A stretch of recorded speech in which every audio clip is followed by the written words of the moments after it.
बहुत सारा धन्यवाद और शुक्रिया अदा करूंगा जो इतनी शानदार जो है इस महफिल में जो इतने शानदार चेहरे इस स्टेज पर बैठे हैं, मंदिर की गहराई से का बहुत बहुत धन्यवाद करता हूं। मैंने बहुत सारे साथियों को सुना, मैंने और हमारी पार्टी ने आपके एक एक मसले को नोट किया। ये सिर्फ संवाद नहीं है, ये एक दिखावटी चर्चा नहीं है कि कोई कार्यक्रम करना है उसके बाद अपने घरों को लौट जाना है। ये एक तहरीक है, ये एक आंदोलन है और ये आज उसकी शुरुआत का दिन है। और ये लखनऊ, आज हम लोग लखनऊ में हैं और कहते हैं कि मुस्कुराइए आप लखनऊ में, लेकिन सच पूछिए कि मुस्कुराने जैसे हालात नहीं। हालात तो ऐसे हैं कि जो तकलीफ में है वो रो भी नहीं सकता, अपना जख्म भी अपना दर्द भी बयां नहीं कर सकता। ये हालात बड़े शानदार वक्ता जो इस मंच से अपनी बात इन्होंने रखी, और बहुत सारे वक्ता ऐसे भी हैं जो समय कमी कारण बोल नहीं पाए, लेकिन मुझे कहते हुए खुशी हो रही है कि उत्तर प्रदेश की टीम ने बहुत शानदार काम किया है, बहुत शानदार संगठन बनाया है। हमारे प्रदेश के अध्यक्ष जी, हमारे प्रदेश के महामंत्री जी, और जब इस कार्यक्रम पे मेरा डिस्कशन हुआ था डॉक्टर आकिल से, कार्यक्रम क्यों ऑर्गेनाइज किया गया इस पर भी मैं चर्चा करूंगा, और फिर इस कार्यक्रम की शक्ल कैसे संवाद के रूप में है, मैं इस पर भी आपके सामने अपनी बात रखूं। अब आप, क्योंकि एक लंबी लिस्ट है मेरे पास, वहां से लेके यहां तक सुल्तान साहब से लेके और शैलेंद्र वर्मा साहब तक, इतने शानदार चेहरे वहां बैठे हैं। रईस साहब हैं, अतीकुर रहमान साहब हैं, मेरे छोटे भाई सुल्तान साहब हैं, इंजीनियर मोहम्मद साहब हैं, खुर्शीद साहब हैं, इम्तियाज साहब हैं, महबूब मतलूब नेताजी हैं, मेरे प्यारे साथी और अभी झारखंड का नेतृत्व कर रहे, जिनको मैंने यहां सुना भी, कासिफ रजा साहब हैं, बिहार का नेतृत्व कर रहे हमारे लीडर जोहर आजाद साहब हैं, राम मौसम साहब हैं, हमारे डॉक्टर तोहिद साहब हैं, गुलजार भाई हैं, हमारे प्रदेश के शानदार प्रदेश अध्यक्ष जी हैं चित्तौड़ साहब, डॉक्टर आकिब साहब हैं, फिर सौरभ किशोर जी हैं, मेरे बड़े भाई एहसान कुरैशी साहब बैठे हैं जो मेरे जिले के भी हैं और उनका बहुत सारा प्यार मुझे हमेशा से मिलता रहा है। निजाम चौधरी साहब हैं, पूर्व विधायक, और इनके वालिद साहब भी हमारे क्षेत्र के बहुत बड़े नेता हैं, वो तबियत की खराबी की वजह से नहीं आ पाए। नवाजिश खान साहब यहाँ हमारे बीच मौजूद है, बीडी नकवी साहब हैं, आप साहब से मेरा आज ही तारुफ हुआ जब मैं आपको यहाँ सुन रहा। शैलेंद्र वर्मा साहब तो तमाम जिम्मेदार लोग बैठे हैं, पिछली पंक्तियों में भी हमारी बहुत शानदार लीडरशिप है। मेरठ के लोग हैं, नगीना के लोग हैं, मुरादाबाद के लोग हैं, क्योंकि बुलाया तो सभी लोगों को है, गाजियाबाद तक के लोग बैठे हुए हैं। और सबसे पहले तो आप लोग मेरी बात शुरू होने से पहले नगीना के लोग आप दोनों हाथ खड़े करके धन्यवाद बोलो, धन्यवाद नगीना वालों। प्यारे साथियों,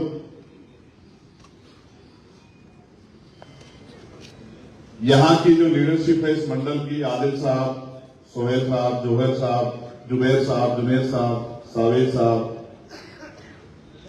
अब्दुल महमूद साहब, रियाज भाई, मुबीन भाई, आरिफ भाई, अनीस गाजी साहब, साहिल खान, दिलावर शेख साहब, किस्मत अली साहब, हमारे सांसद प्रतिनिधि भी यहां मौजूद हैं हमारी लोकसभा के, और हमारे लोकसभा के जिला पंचायत सदस्य और तमाम सीनियर नेता भी यहां मौजूद। सम्मानित पत्रकार साथियों, मैं मेन स्ट्रीम मीडिया के साथियों के साथ, वो भी आज सुबह से कह रहे हैं सर इतना समय किसी का इंतजार नहीं करते हैं, जल्दी बोल लो जल्दी बोल लो।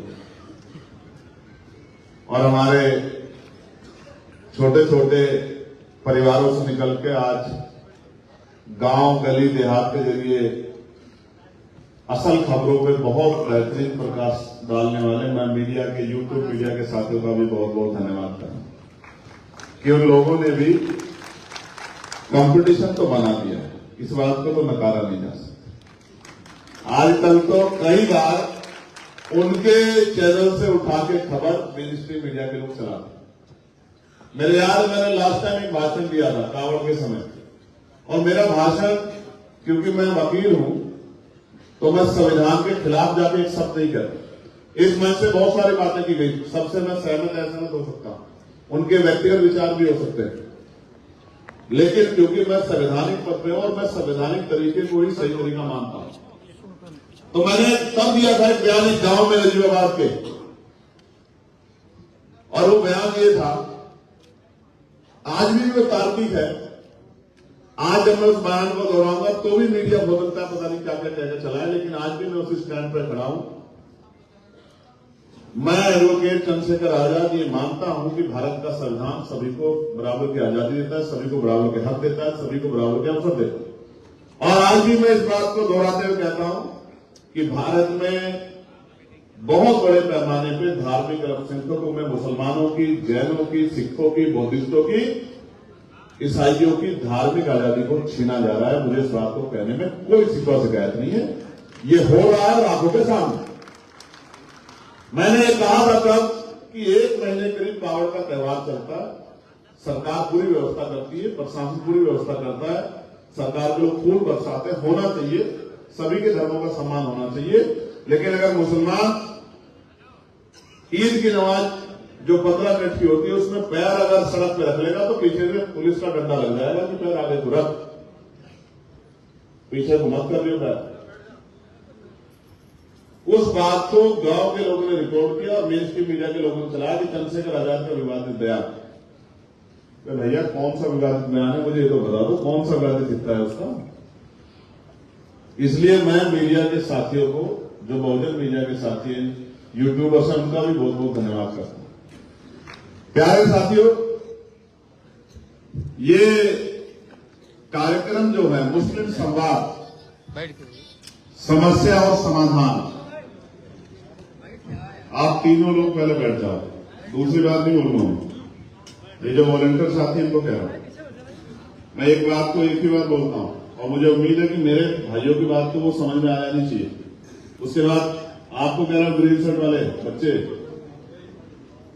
आपसे कह रहे हैं, आपसे कार्यकर्ता हो ना आप, तो बैठिए ना सर, आपसे कह रहे हैं बैठने के लिए। ये पत्रकारों का नहीं पढ़ने देना, आप बैठ जाओ, आप बैठ के सुनोगे नहीं तो फिर अमल कैसे करोगे, उस पर काम कैसे करोगे। जब टीचर कक्षा में पढ़ाता है और जो स्टूडेंट टीचर की बात पर ध्यान न देखे, इधर उधर की बातों पर ध्यान देते हैं, जंगले को झांकते हैं, फोन पे ध्यान देते हैं, आपस में बातें करते हैं, जब पेपर आता है तो वो उत्तर भी ऐसा ही लिख के आते हैं और वो होता है कि सफाई के नंबर दे देना, बाकी हम पे कुछ आता नहीं। तो इसलिए मैं कार्यकर्ता साथियों से कहूंगा कि वो बैठ के सुने, अपने मेरी बात को अपने दिमाग तक ले जाएं और यहां से जाने के बाद उस पर अमल करें। जब उस पर काम करेंगे तभी तकदीर बदलेगी। अगर तकदीर सिर्फ सुनने से और बोलने से बदलती तो शायद सबकी बदल गई, क्योंकि सुनते बोलते तो हम लोग है ना।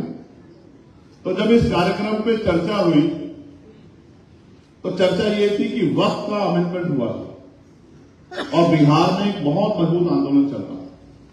बिहार में जिन संगठनों ने आंदोलन को कॉल किया उन्होंने मुझे भी बुलाया। जब उन्होंने मुझे बुलाया तो फिर हमने ये चर्चा की पार्टी में, अपने पार्टी के सीनियर लीडरों से कि भाई ये पार्टी तो बहुजन समाज की पार्टी है, SC, ST, OBC, मुस्लिम, जैन, सिख, बौद्ध, ईसाई सबकी पार्टी है। तो इस मामले को देखो कि इस मामले में जो परेशानी कल खड़ी होगी वो कितने % लोगों को होगी। और फिर ये चर्चा हुई कि इस पे जिले वाइज मीटिंग होनी चाहिए और मीटिंग करके हमें लोगों को जागरूक करना चाहिए कि किस तरह से सरकारें हमारे हक हुकूक को संवैधानिक तरीके से, डंडे से नहीं, संवैधानिक तरीके से छीनने का काम है। तो बात यह हुई कि पहले कार्यक्रम जिलों में होंगे, लेकिन फिर चर्चा इस बात पे आई और यह भी कहा गया कि चर्चा हो, समस्या जानी जाए और समस्या का हल निकाला जाए। तो इसलिए आज की जितनी चीजें आपने रखी, चाहे वो तालीम से जुड़ी हो, चाहे वो रोजगार से जुड़ी हो, चाहे वो धार्मिक आदत से जुड़ी, उन सब चीजों को नोट किया गया। उनको हम लोग आने वाले चुनाव में अपने मैनिफेस्टो में लेकर आएंगे, इस बात का मैं आपको वादा देगा। इसीलिए उन समस्याओं को सुना गया है और उन पर लगातार चर्चा होगी और उनको किस तरह से हल किया जाए, क्योंकि जादू की छड़ी तो नहीं कि बस कह दिया और हल हो गया, ऐसा नहीं हो सकता। तो प्यारे साथियों, मुझसे पहले आपने हमारे बड़े शानदार लीडरों को सुना, मैं भी उनको सुनना चाहता था, समय कमी थी और मैं समझ रहा था कि वो बोल तो रहे थे लेकिन कहीं ना कहीं समय उनके आगे आ रहा। लेकिन चिंता मत करो, अगली बार आधे आधे करके बुलाएंगे और आपका समय बढ़ाएंगे, सबको नहीं बुलाएंगे, आप चिंता मत करो, क्योंकि लड़ाई तो लड़नी है ना। लड़ाई एक दिन में नहीं खत्म हो गया आज के समय, लड़ाई तो आज शुरू हो रही है और लड़ाई इस बात के साथ शुरू हो रही है कि उत्तर प्रदेश का भविष्य कैसा होगा, उत्तर प्रदेश के स्कूल कैसे होंगे, उत्तर प्रदेश के कॉलेज कैसे होंगे, उत्तर प्रदेश की यूनिवर्सिटियां कैसे होंगी, उत्तर प्रदेश के किसानों को उनकी आमदनी, उनका हिस्सा बैठता हो मिलेगा नहीं मिलेगा, उत्तर प्रदेश के गरीबों को उनका हक मिलेगा नहीं मिलेगा, उत्तर प्रदेश में धार्मिक आजादी कैसे रहेगी, सामाजिक आजादी कैसे रहेगी, आर्थिक आजादी कैसे रहेगी, नौकरी मिलेगी नहीं मिलेगी, रोजगार मिलेगा नहीं मिलेगा, इन सब चीजों पे चर्चा करनी। तो मैं आपको आजाद समाज पार्टी के विषय में बताता हूं। हम कोई काम छुपा के नहीं करते हैं, जो काम करते हैं वो खुलेआम करते हैं, सबकी नजरों में करते हैं। और आज मैं लखनऊ से कह रहा हूं, आजाद समाज पार्टी का संविधान आपको मिल जाएगा गूगल पे, किसी से ना पूछो ना किसी की मानो, संविधान पढ़ो और देखो कि आजाद समाज पार्टी ने काशीराम साहब के उस फॉर्मूले को पक्का किया है कि जिसकी इतनी संख्या भारी उसकी उतनी हिस्सेदार। ये हवाई बात नहीं है, संविधान में लिखा है कि जिसकी जितनी संख्या है उसको संवैधानिक पदों पे टिकटों में बराबर की हिस्सेदारी मिलेगी। ये बात हमने अपने संविधान में लिखी है, ये कोई ऐसा नहीं है कि हवा में, क्योंकि इसके मेरे ये कार्यक्रम खत्म होने के बाद बहुत तकलीफ होगी लोगों को और इधर उधर की बातें चलाई जाएंगी। तो मैं उनको अभी कहना चाहता हूं कि गूगल पे संविधान है, ये कॉन्स्टिट्यूशनली है और कॉन्स्टिट्यूशन है आजाद समाज पार्टी, उसको पढ़ लो तो आपको पता लग जाएगा। हो सकता है कई पार्टी अपने कॉन्स्टिट्यूशन में संशोधन कर ले, देना दीवाना तो पता लग जाता है, जब मौका मिलता तभी पता लग जाता कौन कितना क्या कर सकता है। मैं आपको कुछ तारीखें बताता हूं।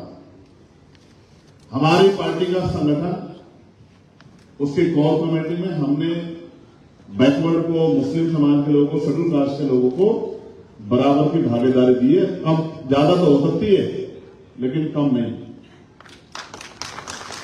ज्यादा हो सकती है लेकिन कम नहीं। एक बात, हमने अपने कॉन्स्टिट्यूशन में जिसकी आबादी 20% है उसको 19% का हक नहीं दिया, उसको 20 की जगह 21 का तो दिया होगा। आप संविधान पढ़कर देखोगे तो आपको पता लग जाएगा। हमने चाहे जिला पंचायत के टिकट दिए हो या विधानसभा चुनाव के टिकट दिए हो, हमने जिसकी इतनी संख्या थी उसी आधार पर टिकट दिए। हमने शेड्यूल कास्ट की भी अन्य जातियों को टिकट दिए। जो लोग कहते हैं कि शेड्यूल कास्ट की अन्य जातियों को टिकट नहीं मिलता, हमने मुस्लिम भाइयों को भी बराबर के टिकट दिए। हमने संगठनात्मक उसमें उत्तर प्रदेश में हो या देश का कोई और स्ट्रक्चर हो, हमने उसमें भी अपनी तरफ से, जैसे बिहार का चुनाव और जोहर आजाद साहब हमारे वहां प्रदेश अध्यक्ष, उन्हीं के नेतृत्व में चुनाव लड़ा जाता है। उनके बिना, उनकी मर्जी के बिना या उनकी जानकारी के बिना कोई काम नहीं होता। जोहर आजाद साहब इस मंच पर बैठे हैं, वो बता सकते। उससे पहले झारखंड का चुनाव हुआ है, काशिफ रजा साहब वहां प्रदेश अध्यक्ष है, काशिफ रजा साहब यहां बैठे, पूरा चुनाव के नेतृत्व में लड़ा है। कितनी सीटों पर लड़ा जाएगा, कौन कौन प्रत्याशी होंगे, किसी ने कोई हस्तक्षेप नहीं किया। राष्ट्रीय कमेटी को जो उन्होंने अपना रिकमेंडेशन भेजा उसी को राष्ट्रीय कमेटी ने माना। ये दोनों लोग यहां बैठे हैं, इस बात की गवाह। तीसरे इम्तियाज साहब बैठे हैं, वो बंगाल के प्रभारी है। वहां संगठन किस तरह डेवलप होगा, किस तरह काम करना है, इम्तियाज साहब यहां बैठे हैं। उनके काम में कोई वो नहीं करता, वो राष्ट्रीय कमेटी सलाह करते हैं, काम अपने आप करते हैं और पूरा काम वहां लगातार चल रहा है। ये बात मैंने आपको इसलिए बताई। अब सुल्तान साहब बैठे हमारे छोटे भाई, वो युवा के प्रदेश अध्यक्ष हैं। हालांकि मेरी नजरों में उनके संघर्ष का कद बहुत बड़ा है। उनको युवा की जिम्मेदारी दी है और वो उनको पूरी छूट दी है कि जहां भी गरीबों पे, किसानों पे, दलितों पे, पिछड़ों पे, मुसलमानों पे जुल्म हो, आप जाके हक की आवाज उठाओ और चिंता मत करना, पूरी पार्टी आपके साथ खड़ी। ये हमने अपनी पार्टी का स्ट्रक्चर बनाया। इसमें हमने अभी तो एक सम्मेलन हुआ है, अभी तो चिंता मत करो, पिछड़े वर्ग का भी सम्मेलन होगा, आप देखते जाओ। अभी तो दलित समाज के अन्य जातियों का भी सम्मेलन होगा, अभी शुरू किया। अभी तो पिछली बार उत्तर प्रदेश में आए थे, तारीख थी 1 जून, और दिन था अध्यक्ष संघ की स्थापना दिवस का। एक कार्यक्रम नहीं झेल पाया, अभी तो शुरू किया, अभी देखते जाओ। अब तो पूरे उत्तर प्रदेश में गली गली जाएंगे, घर घर जाएंगे, लोगों को जगाएंगे, अपनी बात रखेंगे, लोगों को विश्वास ही देंगे।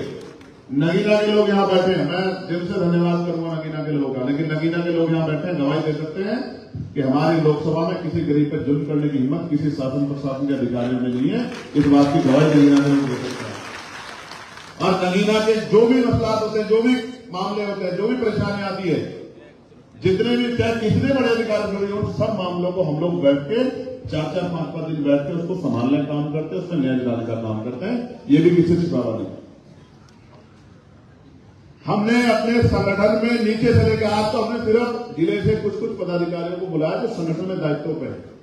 उनको इसलिए बताया कि उनको बुलाया कि उनको पता लगे कि उनका संगठन कितनी तेजी से काम कर रहा है, क्या काम कर रहा है। इसलिए ये जो हमला संविधान पे अभी सरकार ने किया था, उसके खिलाफ ये चर्चा थी जो संवाद के रूप में बदली, और अभी संवाद हुआ है, अभी संघर्ष होगा। क्या होगा? जोर से बताओ। मेरी अकेले की आवाज में ज्यादा अनस भाई क्या होगा बताओ, भाई क्या होगा बताओ। अभी तो संघर्ष होगा। ये आजाद भारत है, ये गुलाम भारत नहीं। आजाद भारत में लोकतांत्रिक व्यवस्था संविधान है। गुलाम भारत में राजतंत्र था, रानी के पेट से राजा पैदा होता था, और चुनाव नहीं होते थे। राजा के परिवार में जो व्यक्ति पैदा होता तो वही दूसरा राजा बनेगा, यही तय होता। लेकिन तकलीफ के साथ कहना पड़ रहा है कि आज भी बहुत बड़ी आबादी राजतंत्र की तरह जी रही। कुछ उनमें से ऐसे हैं जो अपने आप को मालिक समझते हैं, कुछ लोग ऐसे हैं जो अपने आप को गुलाम समझते हैं। वो गुलामी की बेड़ियां नहीं काट पा रहे। राजतंत्र में लाठी, तलवारें, भाले, बंदूकें, तोपे चलती थी, हजारों लोगों की जान जाती थी। लेकिन भारत के संविधान ने इतनी सुंदर व्यवस्था की है, न लाठी चलाना, बंदूक चलाना, न तोप चलाना, न किसी को बुरा कहना, अच्छी बात कह के अपना हम क्या कर सकते हैं समझा के आप इस व्यवस्था में भागीदार हो सकते हैं और खुद को ताकतवर बना सकते हैं। इस लोकतंत्र को समझ लो। इस लोकतंत्र का फॉर्मूला ये है, जनता द्वारा जनता का शासन, यानी कि जिनका वोट होगा उनका राज होगा। और उत्तर प्रदेश भी देश इस बात का गवाह है, और बिहार में जातिगत गणना हुई थी, आप आंकड़े पता कर लो कि जिनका वोट है उनका राज नहीं। और जब तक आप अपने वोट की अहमियत नहीं समझोगे, आपने जितने मसला बताए, जितनी समस्या आपने बताई, तालीम की हो, स्कॉलरशिप की हो, धार्मिक आजादी की हो, रोजगार की हो, या और कोई समस्या हो, जुल्म जाति अन्याय की हो, बुलडोजर से लेकर कोई समस्या हो, उसको हल कैसे करोगे जब कुर्सी पे सत्ता में दूसरी पार्टी के लोग बैठे होंगे और कुर्सी पे उनके चहेते अधिकारी बैठे होंगे, डीएमएसएसपी उनके होंगे, डीआईजी आईजी उनके होंगे, एडीजी डीजीपी उनके होंगे, चीफ सेक्रेटरी से लेके और गांव का सेक्रेटरी उनकी बात मानेगा, तो वो आपको न्याय क्यों देंगे? आप बताओ। आप सोच के तो देखो ना। आपकी सारी समस्या मैं मानता हूं ये समस्या, लेकिन समाधान क्या है? लोकतांत्रिक व्यवस्था में जिसके पास राज होगा, जिसके पास कुर्सी होगी, जिसके पास कलम होगा, वही तो योजना बनाएगा, वही तो नीति बनाएगा, वही तो पॉलिसी बनाएगा, वही तो लागू कराएगा।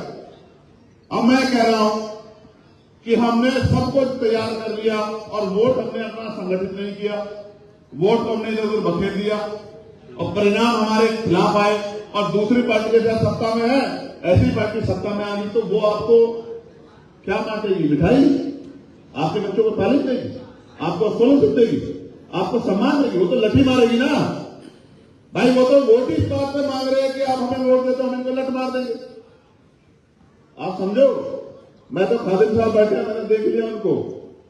अगर मुसलमान, मैं सच कह रहा हूं, बीजेपी को वोट देने लग जाए इस देश में, मैं सच कह रहा हूं, इस देश में भारतीय जनता पार्टी सबसे नीचे दर्जे की पार्टी हो जाएगी। वो इसी नाम पे वोट मांग रहे हैं जो सत्ता में बैठे हैं इस समय, जिनसे मुकाबला है।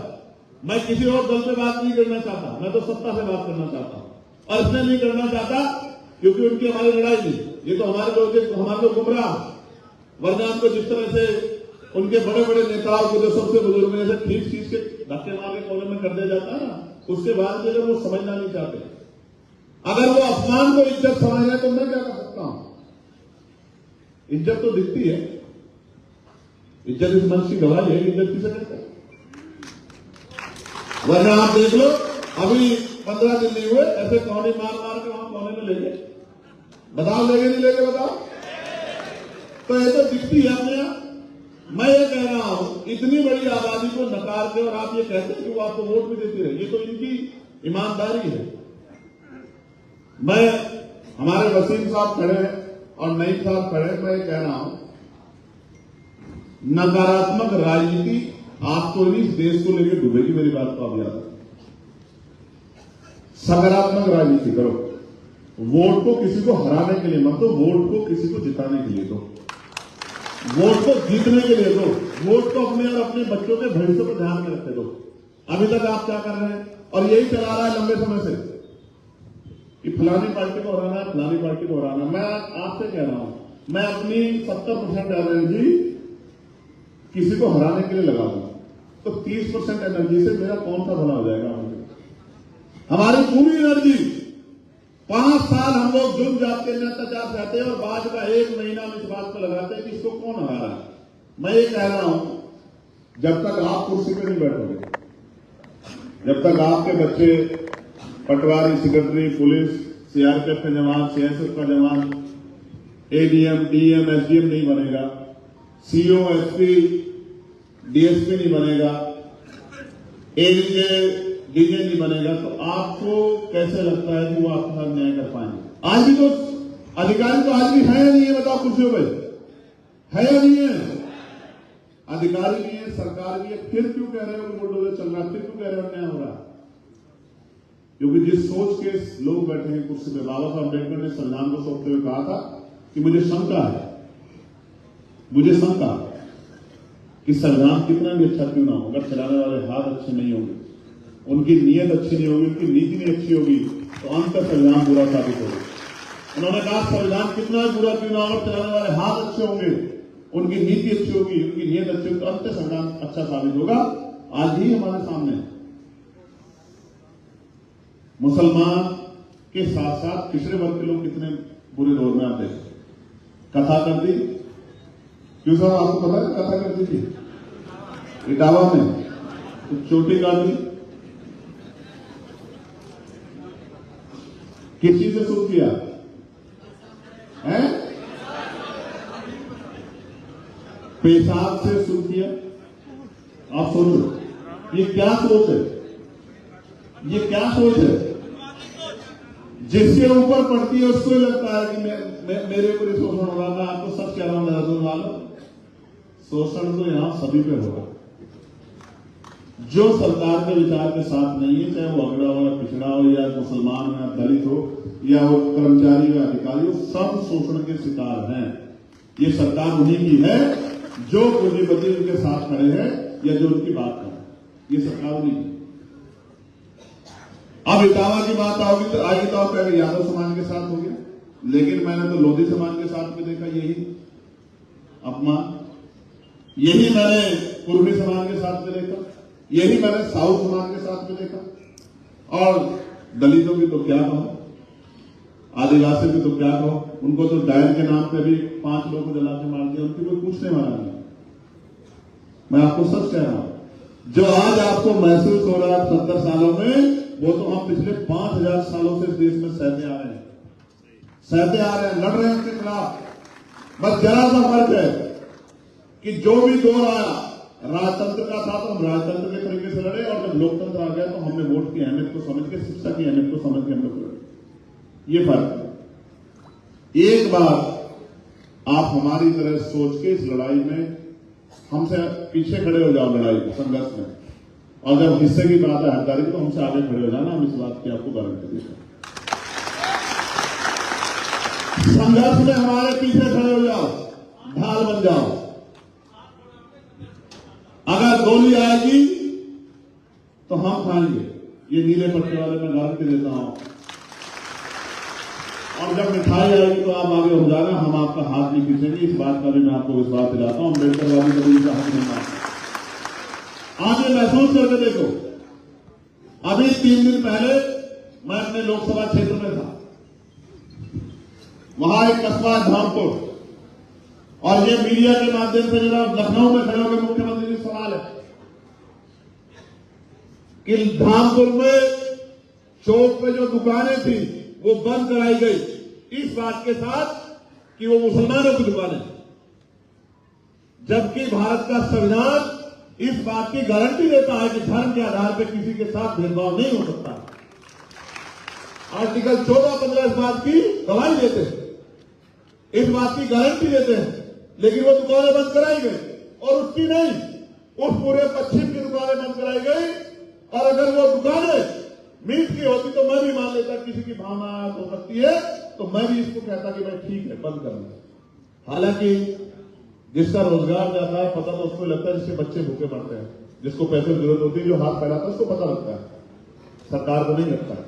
लेकिन वो दुकानें चाय की थी, वो दुकानें नाई की थी, वो दुकानें छोटे मोटे कारोबार की थी, और उनको इसलिए कह के बंद किया गया कि भाई माहौल खराब है, हालात अच्छे नहीं है, आप तो मुसलमान हो। मुजफ्फरनगर में तो एक हिंदू ही था, उसकी दुकान पे प्याज मिल गया, उसकी दुकान तोड़ दी गई। मैं हमें आपकी परवाह है। मैं ये पूछना चाहता हूं कि आपकी पुलिस क्या कर रही है, आपकी इंटेलिजेंस क्या कर रही है, आपकी कानून व्यवस्था क्या है? अगर आप लोगों की दुकानों की रक्षा नहीं करते, लोगों के कारोबार की रक्षा नहीं करते, तो कुर्सी से क्यों चिपक के बैठे हो? कुर्सी छोड़ के नहीं देते मुख्यमंत्री। अगर आप लोगों के कारोबार की रक्षा नहीं कर सकते, आप संविधान की रक्षा नहीं कर सकते हो, आप न्यायपालिका की रक्षा नहीं कर सकते, आप एक काम तो कर सकते हो कि अगर कोई हक की लड़ाई लड़ने आए तो कुछ लोग जाके पूरे आंदोलन को नाकामयाब कर दे, तो आप उन पर लाठी तो चला सकते हैं, उनके गरीब बच्चों में कान पकड़वाकर उनको जेल तो भिजवा सकते हैं। ये बात हम भूलेंगे नहीं। लखनऊ में खड़ा होकर कह रहा हूं मुख्यमंत्री जी, यह न्याय बात का हम भूलेंगे नहीं। इस बात को आप याद रखना। हमारे बच्चों के पीछे पड़ी एक लाठी हमें याद है, वो जख्म आपने उन बच्चों को नहीं दिए, वो जख्म आजाद समाज पार्टी को दिए, अम्बेडकर वादियों को दिए हैं, वो जख्म आपने चंद्रशेखर आजाद को दिए हैं। इन जख्मों का आपसे हिसाब होगा, मेरी बात को आप याद रखना। जिस बात को मैं किसी भी बात को नहीं मानता, जिस बात को संविधान नहीं मानता, मैं उस बात को मानता हूं जिस बात को संविधान मानता है। और बाबा साहब अम्बेडकर का संविधान, जो बाबा साहब अम्बेडकर का संविधान है, वो इस बात की गारंटी देता है कि जाति धर्म के आधार पर किसी के साथ भेदभाव नहीं किया जा सकता। आप बताओ, जिस आदमी को मुकदमा लिख दिया गया, क्या वो दोषी साबित हो गया? क्या मीडिया के लोग क्या बैठे? दोषी कब साबित होता है? जब कोर्ट उसको सजा करती है, तब वो दोषी होता है, उससे पहले वो आरोपी होता है। पुलिस के क्या हाल है? कानपुर में नहीं देखा आपने? पढ़ा नहीं क्या अखबार आपने कि कानपुर में पुलिस के दरोगा जी ही व्यापारियों का अपहरण करके रंगदारी मांग रहे थे? आपने नहीं देखा? ये कानपुर का मामला है, पुराना मामला नहीं, कल का मामला है। मैंने अखबार में पढ़ा, मैंने टीवी की न्यूज में देखा, उस पर देखा, एक्स पे। पुलिस ने व्यापारी को उठाया, उसको कमरे में जाकर पिता से रंगदारी मांगा, अपहरण किया। हालांकि इस प्रदेश में पुलिस का मुझसे बड़ा हिमायती नहीं हो सकता। अगर पुलिस के लिए, पीआरडी के जवानों के लिए, आशा आंगनबाड़ी बहनों के लिए, भोजन माताओं के लिए, ग्राम पंचायत सेवकों के लिए, पंचायत सहायकों के लिए अगर किसने आवाज उठाई, होमगार्डों के लिए किसने आवाज उठाई है, उनको न्याय दिलाने की बात किसने की? जो किसने नहीं की, वो चंद्रशेखर आजाद ने की। इसमें भी कोई बुराई नहीं। मगर मैं आपसे पूछना चाहता हूं कि जब तक, देखो, कई बार निर्दोष लोग भी सत्ता के सूली पे चढ़ते हैं, उनको कान पकड़वा के आपने क्या बताया हम कि आप अगर सत्ता में हैं तो दलितों के बच्चों के कान पकड़वा सकते हैं, उनको अपमानित कर सकते हैं? इसका अधिकार आपको किसने दिया? आपने बुलडोजर चलाया, सुप्रीम कोर्ट ने आपके बुलडोजर पर रोक लगाई कि आप कौन है बुलडोजर चलाने वाले? ये कोर्ट का अधिकार है। आप कोर्ट से बड़े हो गए क्या? आपने नेम प्लेट लिखवाई, सुप्रीम कोर्ट ने आप पे डंडा चलाया, आपको रोका कि आप नेम प्लेट नहीं लगा सकते। लेकिन आप जानते हो, अगर आप ये नहीं करोगे तो जिस तरह से स्कूल आप बंद कर रहे हो मर्ज करने के नाम पे, गरीबों के बच्चों का पढ़ने का अधिकार छीन रही है, मामले कैसे छिपेंगे? जो आप अन्याय कर रहे हैं। इसलिए आप इन मामलों को बड़ा बड़ा करके दोहराते रहते हो और बार बार इस तरह की चीजें करते रहते हो। मैं बहुत जिम्मेदारी से कह रहा हूं, मेरा दिल इस बात की गवाही है कि उन बच्चों के साथ जो नाइंसाफी हुई है, मैं उनको मरते दम तक नहीं भूलूंगा। इस बात की मैं इलाहाबाद की इस दर्द की गारंटी आपको देता हूं। वो कौन थे बच्चे?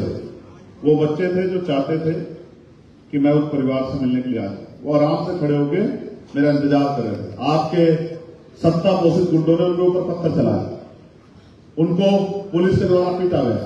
और आप समझते हो कि आप पत्थर चलाओ और वो आप पुलिस के डंडों पीटे, वो पीटते रहे आप पे। एक झूठी खबर ने कि चंद्रशेखर आज गिरफ्तार कर लिया गया, उनके मन में आक्रोश पैदा कर दिया।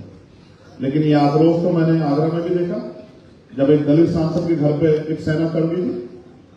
उन पे क्यों नहीं चले पत्थर, उन पे क्यों नहीं चले डंडे? क्या हम नहीं जानते हैं कि क्या हो रहा है उत्तर प्रदेश में? और ये तो कब है जब वहीं 2 किलोमीटर मुख्यमंत्री जी मौजूद थे। हमें पता है कि इस देश में दलित पिछड़ा होने की कीमत हमें चुकानी पड़ेगी, और वही कीमत आज मुसलमानों को चुकानी पड़ेगी। मुझसे क्या सुनना चाहता मैं बताता हूं आपको। मुसलमानों को शूद्र बनाने का प्रयास किया गया कि भाई ये भी शूद्र बन जाए, इनकी धार्मिक आस्था का कोई मतलब नहीं, इनके कारोबार का कोई मतलब नहीं, इनके एजुकेशन का कोई मतलब नहीं, वो आपको खींच के लाके हमारे बराबर में खड़ा कर रहे हैं। मैं आपको कह रहा हूं, एक बार आप हमें अपना मान के हमारे साथ खड़े तो हो जाओ, फिर आप देखना कि आपकी राह के सारे बातें खत्म हो जाए। मैं तो धन्यवाद देता हूं। मैं अकेला ऐसा शख्स हूं जिसको कहने में कोई प्रयोजन नहीं कि मुस्लिम भाइयों ने नगीना में मेरा बहुत साथ दिया, मुझे वोट दिया, मुझे नोट दिया, मेरी मदद की। और ऐसे बहुत सारे लोग हैं जो पत्रकार साथियों को सुनना चाहिए। लोकतंत्र में जनता हमारी होती है, इनका कर्ज है मेरे ऊपर नगीना के लोगों का। और मैं जब तक जीऊंगा, जीवन के आखिरी क्षण तक, जब तक मेरे शरीर में लहू का आखिरी कदर रहेगा, मैं इस कर्ज को उतारता रहूंगा। इस बात का मैं आपको वादा दिया। लेकिन कुछ ऐसे शख्स भी हैं जिन्होंने एक महीने के रोजे वहीं बिताए, जिन्होंने अपनी ईद का त्यौहार जो 1 साल में एक बार आता वहीं बिताया, जो अपने घर में ही होते, अपने परिवारों के बीच नहीं होते, जिनके घर में जिनकी वालिदा बीमार थी, जिनके वालिद साहब बीमार थे, जिनके बच्चे ईद में उनकी राह नहीं थे, वो ऐसे सिपाही आजाद समाज पार्टी ने जिन्होंने डट के वहां काम किया और लोगों तक मैसेज पहुंचाने का काम किया। देखो एक मैसेज का असर देखो, मैंने कहा था असलम भाई बैठे हैं कि वोट तो आप नगीना के लोग दोगे, लेकिन ये आवाज पूरे देश के गरीबों की बनेगी। मेरी बात का कोई ऐसा मसला नहीं है। लोग कहते हैं कि आप मुझे पार में लिया फिर आप देखना मेरा जोर, मैं आपको चांद पे ले जाऊंगा, मैं आपको मंगल पे ले जाऊंगा। मैं आपको कह रहा हूं, जब मैं सांसद भी नहीं था, जब मुस्लिम भाइयों को, पिछड़े वर्ग के भाइयों को, किसानों को, पहलवानों को, नौजवानों को मेरी जरूरत पड़ी है, लखनऊ इस बात का गवाह है कि 5 दिन तक 69,000 शिक्षक भर्ती पर मैं यही जमीन पर लेट के उनके बीच में रहता था और सरकार को झुकाने का काम हमने किया था। ये बात की गवाही। जब पहलवान बेटों का मामला आया, मैं वही था आपके साथ बैठते मौके पर। जब एनआरसी का मामला आया, मैं फिर कहूंगा, लोग कहते हैं आप मुझे वोट दे दो, मैं आपकी लड़ाई लड़ूंगा। कभी मैंने वोट की लड़ाई लड़ी नहीं लड़ी वोट की लड़ाई। एनआरसी का मामला आया, मेरे साथी यहां गवाह हैं, जब हमने बैठ के वो कार्यक्रम बनाया था, मुझे गिरफ्तार किया गया, मुझे जेल भेजा गया, मेरे ऊपर आरोप लगाया गया कि चंद्रशेखर ने भड़काऊ भाषण दिया। और जब कोर्ट में पूछा, मुझे भी जेल भेजा गया। मैं मीडिया के साथियों को बताना चाहता हूं, आरोपी में और दोषी में फर्क होता है। मेरे ऊपर आरोप लगा, मुझे भेजा गया। जब जज साहब ने पूछा, महिला व्यक्ति के, बताइए क्या भाषण दिया चंद्रशेखर ने भड़काऊ? कि साहब भाषण हमारे पास है नहीं। तो उन्होंने कहा बेवकूफ समझे हम लोग, तो उन्होंने मुझे बेल दी। मैं बात आपको इसलिए बता रहा हूं, अखलाक का मामला हो, पहलू का मामला हो, नजीब का मामला हो, नसीर का मामला हो, आदिल का मामला, अलीगढ़ का मामला, नेहटौर का मामला, चाहे नहार का मामला, चाहे कर्नाटक का मामला, हिजाज का कोई एक, और ये सुल्तान साहब यहां बैठे हुए, चाहे औरंगाबाद की मस्जिद का मामला, चाहे मौलाना फिरोज का मामला हो,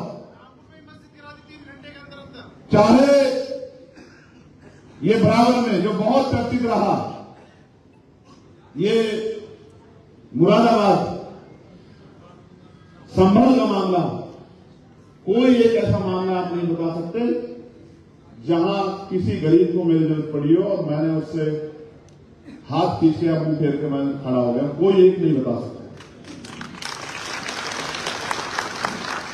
हमारी पूरी पार्टी ऐसी सोचती है, हमारे सारे कार्यकर्ता ऐसे सोचते हैं और हम ये जानते हैं कि हमें किस तरह से मिलकर लड़ाई को आगे लड़ना। कोई एक जाति एक धर्म के लोग आंदोलन को कामयाब नहीं कर सकते, हमें सबको मिलकर लड़ाई को लड़ना। तो आपके मसला जो आपकी समस्या है वो हमारे सामने है और मैं आपको विश्वास दिलाता हूं, यहां तो आपके जैसा भोला मैंने नहीं देखा है।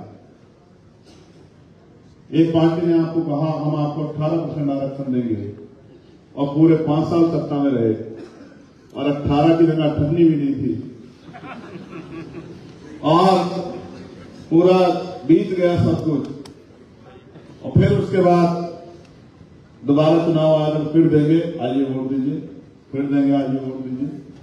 आज मैं इस मंच से माननीय प्रदेश अध्यक्ष जी ये घोषणा करता हूं, आजाद समाज पार्टी सरकार बनाएगी तो एक अकेला मुख्यमंत्री बनेगा, 3 मुख्यमंत्री हम लोग बनाएंगे। मुस्लिम समाज से, पिछड़े समाज से, पिछड़े समाज से, तरुण कास्ट के लोगों से हमारी पार्टी इस बात की गवाही देती है कि हमारे यहाँ कोई भी राष्ट्रीय अध्यक्ष हो सकता है, हमारी पार्टी का कॉन्स्टिट्यूशन इस बात की गवाही देता है, हमारे यहाँ कोई भी प्रदेश अध्यक्ष हो सकता है, हमारी पार्टी कॉन्स्टिट्यूशन इस बात की गवाही देता है, हमारे यहाँ कोई भी चीफ मिनिस्टर बन सकता है, हमारी पार्टी का संविधान इस बात की गवाही देता है कि हमारी पार्टी से कोई भी प्राइम मिनिस्टर बन सकता है, कोई एक जाति धर्म का व्यक्ति नहीं बन सकता। इस बात की हमने अपने कॉन्स्टिट्यूशन में गवाही दी। मैं आपका यहां पहुंचने पे बहुत धन्यवाद करूंगा। समय बहुत हो गया है, समय बहुत हो गया है।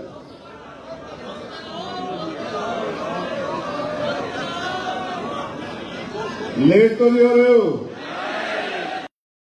लोकतंत्र में जिनके पास ताकत होगी उन्हीं को इज्जत की जिंदगी मिलेगी, उन्हीं के बच्चों को रोजगार मिलेगा, उन्हीं को नौकरी मिलेगी, उन्हीं को समान का जीवन मिलेगा, उन्हीं का कारोबार बचेगा, उनको ही आगे बढ़ने की आजादी मिलेगी। जिनके पास ताकत होगी और जिनके पास ताकत नहीं होगी वो कुचले जाएंगे। लोकतंत्र का यही निजाम है और ये यहां का नहीं पूरी दुनिया का है। आप देख लो, वो सोच की सरकारें नहीं है जो चुनाव के बाद सबको अपने प्रदेश के बासिंदे समझ के उनकी मदद करें।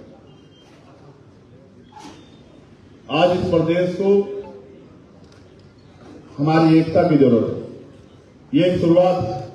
आज यहां हजारों लोगों का जो सैलाब है, मैं आपसे कुछ मांगना चाहता हूं, बताओ दोगे नहीं दोगे? बताओ, नहीं दोनों हाथ उठा के बताओ अगर दोगे तो। 2 बच्चे हैं जो मुझे नहीं दिख रहे जिनके हाथ में उठे हुए। मेरी नजर से ये मत समझ लेना कोई छिप जाएगा कोई बच जाएगा। इमरान भाई, मेरी नजर से ऐसा बहुत कम मुमकिन है कि मेरी नजर से कोई चीज बच जाए। हाथ नीचे करो, हाथ नीचे करो। बहुत बहुत बहुत इस प्यार के लिए, इस मोहब्बत के लिए आपका बहुत शुक्रिया। मैं आपसे कह रहा हूं, इस प्रदेश की बात मैं करता हूं। स्कूल कहां बनेगा, कॉलेज कहां बनेगा, यूनिवर्सिटी कहां बनेगी, मेडिकल कॉलेज कहां बनेगा, एम्स कहां बनेगा, रोजगार किस डिपार्टमेंट में मिलेगा, नौकरी किस डिपार्टमेंट में मिलेगी, लोन किसको मिलेगा, जमीन किसको मिलेगी, घर किसको मिलेगा, शिक्षा की व्यवस्था कैसी होगी, कानून व्यवस्था कैसी होगी, पेट्रोल के क्या दाम होंगे, डीजल के क्या दाम होंगे, किसको परमिशन मिलेगी, किसको नहीं मिलेगी, ये सब सत्ता तय करती है। और अगर आप सरकार में नहीं है, सरकार से बाहर हैं, तो आपकी आबादी कितनी हो इससे कोई फर्क नहीं पड़ता। आप 1 लाख लोग सड़क पर निकल जाओ, एक अपने ऊपर हुई FIR नहीं वापस ले सकते, लेकिन आप 1 लाख लोग एकजुट होकर वोट दे दो तो आप अपनी विधानसभा में MLA बना सकते हो और वो MLA विधानसभा में खड़े होकर एक नहीं हजारों लोगों पर होने वाले अन्याय को रोक सकता।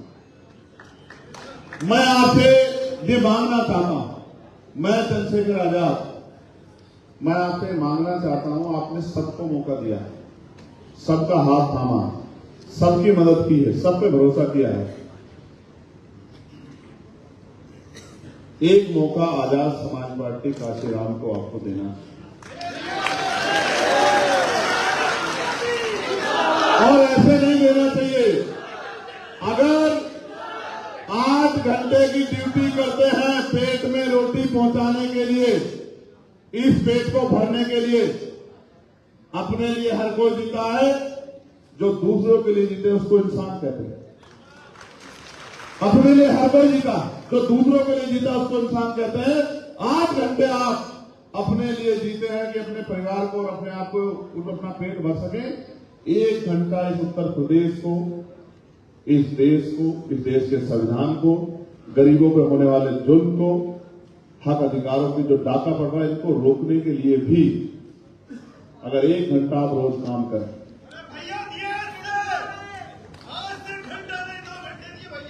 आप महसूस करो आपकी जेब में फोन है, इस फोन में 500 नंबर है। क्यों प्रधान जी है या नहीं ये बताओ? 500 नंबर है इस फोन में। अगर आप कुछ ना करो, कहीं ना जाओ, अगर अपने रिश्तेदारों को इस फोन पे कम से कम रिश्तेदार तो आपका भरोसा करते ही होंगे, करते नहीं करते हैं? अगर फोन पे उनको ही समझाने लग जाओ, उनको ही बताने लग जाओ, उनको ही कहने लग जाओ कि मैंने आपको फोन किया है, आप अगले अपने 2-4 रिश्तेदारों को फोन कर लो, इसी तरह से तहरीक चला लो। तहरीक चलती कहां से है, चलाता कौन है, उसके अंजाम क्या होते हैं, ये 3 अलग अलग चीजें। चली है नगीना से, चला आप सब लोग रहे हैं, लेकिन जब अंजाम पे पहुंचेगी तो उत्तर प्रदेश के हर एक आदमी के आंसू पूछने के काम करेगी। इस बात का मैं आपको विश्वास है।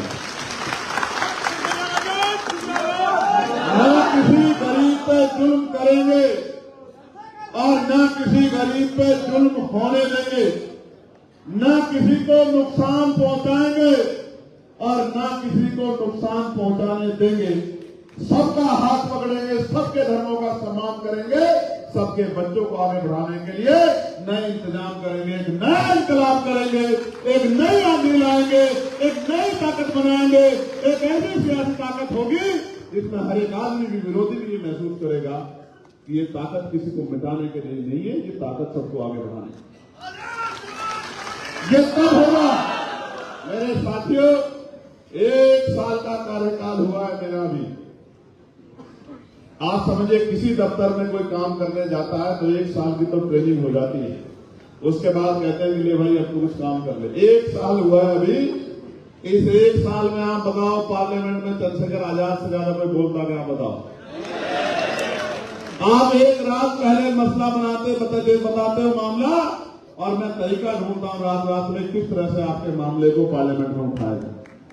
मैं आज आपको कह रहा हूं, इलाहाबाद का मामला हो या अलीगढ़ का मामला हो या नहल का मामला हो या देश में कहीं भी दलितों पे, पिछड़ों पे, गरीबों पे, किसी भी जाति धर्म के लोगों पे, महिलाओं पे, किसानों पे कोई जुल्म हुआ है, जैसे अनंतपुर में गुर्जर समाज के लोग साथ अन्याय हुआ, उनके घर गिराए गए, और मैं गुर्जर समाज के लोगों को बहुत दिनों से समझा रहा था कि जलते घर को देखने वालों, फूस का छप्पर आपका, आग के पीछे तेज हवा है, आगे मुकद्दर आपका है। तेरे कत्ल पे मैं भी चुप था, मेरा नंबर अब आया, मेरे कत्ल पे आप भी चुप हो, अगला नंबर आपका। मैं गुर्जर समाज के लोगों को समझा रहा था। लेकिन अब जब वहां फरीदाबाद अनंतपुर में 7-7 साल से जो वहां रह रहे हैं, अब उसको जब बुलडोजर चला तो कल उनकी पंचायत, अब उनको समझ में आया कि जो सत्ता में लोग बैठे हैं वो किसी के नहीं, उनको सिर्फ पूंजीपति खुश करना। और मैं आपको एक और बात बताता हूं, बहुत कामयाब बात बताता हूं। उनके सांसद हैं, उनके मंत्री हैं, अब वो उनके पास जाते हैं तो हाथ जोड़ लेते हैं। मैं यही आपको बताना चाहता हूं कि जो विधायक, सांसद आपका होते हुए भी, आपके बीच का होते हुए भी आपकी समस्या को नहीं उठा सकता, वो कभी आपके लिए बोल नहीं सकता, आपका भला नहीं कर सकता। इस बात को आप ये समझते हो कि ये पार्टी सेकुलर है, वो पार्टी सेकुलर है, ये बहुत गंभीर बात कह रहा हूं। इसको घर जाके सोचना कि चंद्रशेखर भाई ने क्या कहा। आप सोचते हो पार्टियां सेकुलर है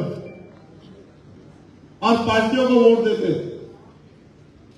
एक आदमी 20 साल भारतीय जनता पार्टी में रहा और 15 दिन पहले उसने कोई दूसरी तथाकथित सेकुलर पार्टी ज्वाइन कर ली।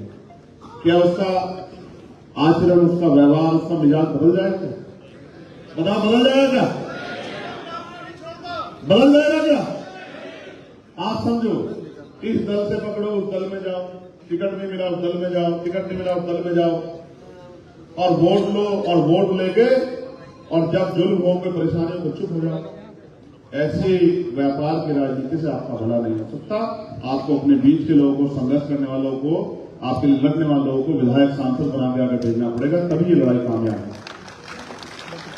मैं पुनः उत्तर प्रदेश की टीम का और मेरे छोटे भाई डॉक्टर आकिब साहब का, वो इस कार्यक्रम के संयोजक हैं, उन्होंने सबको दावत दी है, और जो देश भर से हमारी लीडरशिप आई है, इनको मैंने भी बुलाया था कि भाई आप आ जाना, आपको पता लग जाए कि उत्तर प्रदेश में जो चिराग आपने जलाया था नगीना से, उस चिराग में कितने नए चिराग जुड़ गए, ये दिखाने के लिए मैंने उनको बुलाया था।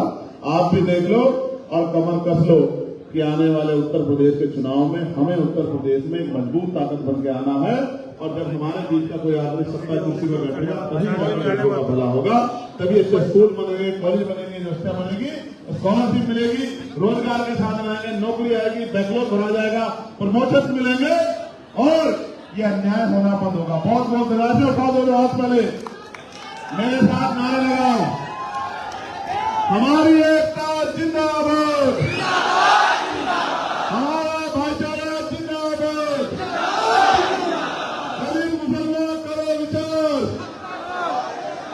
पिछड़े दलित मुसलमान करो विचार, पिछड़े दलित मुसलमान करो विचार,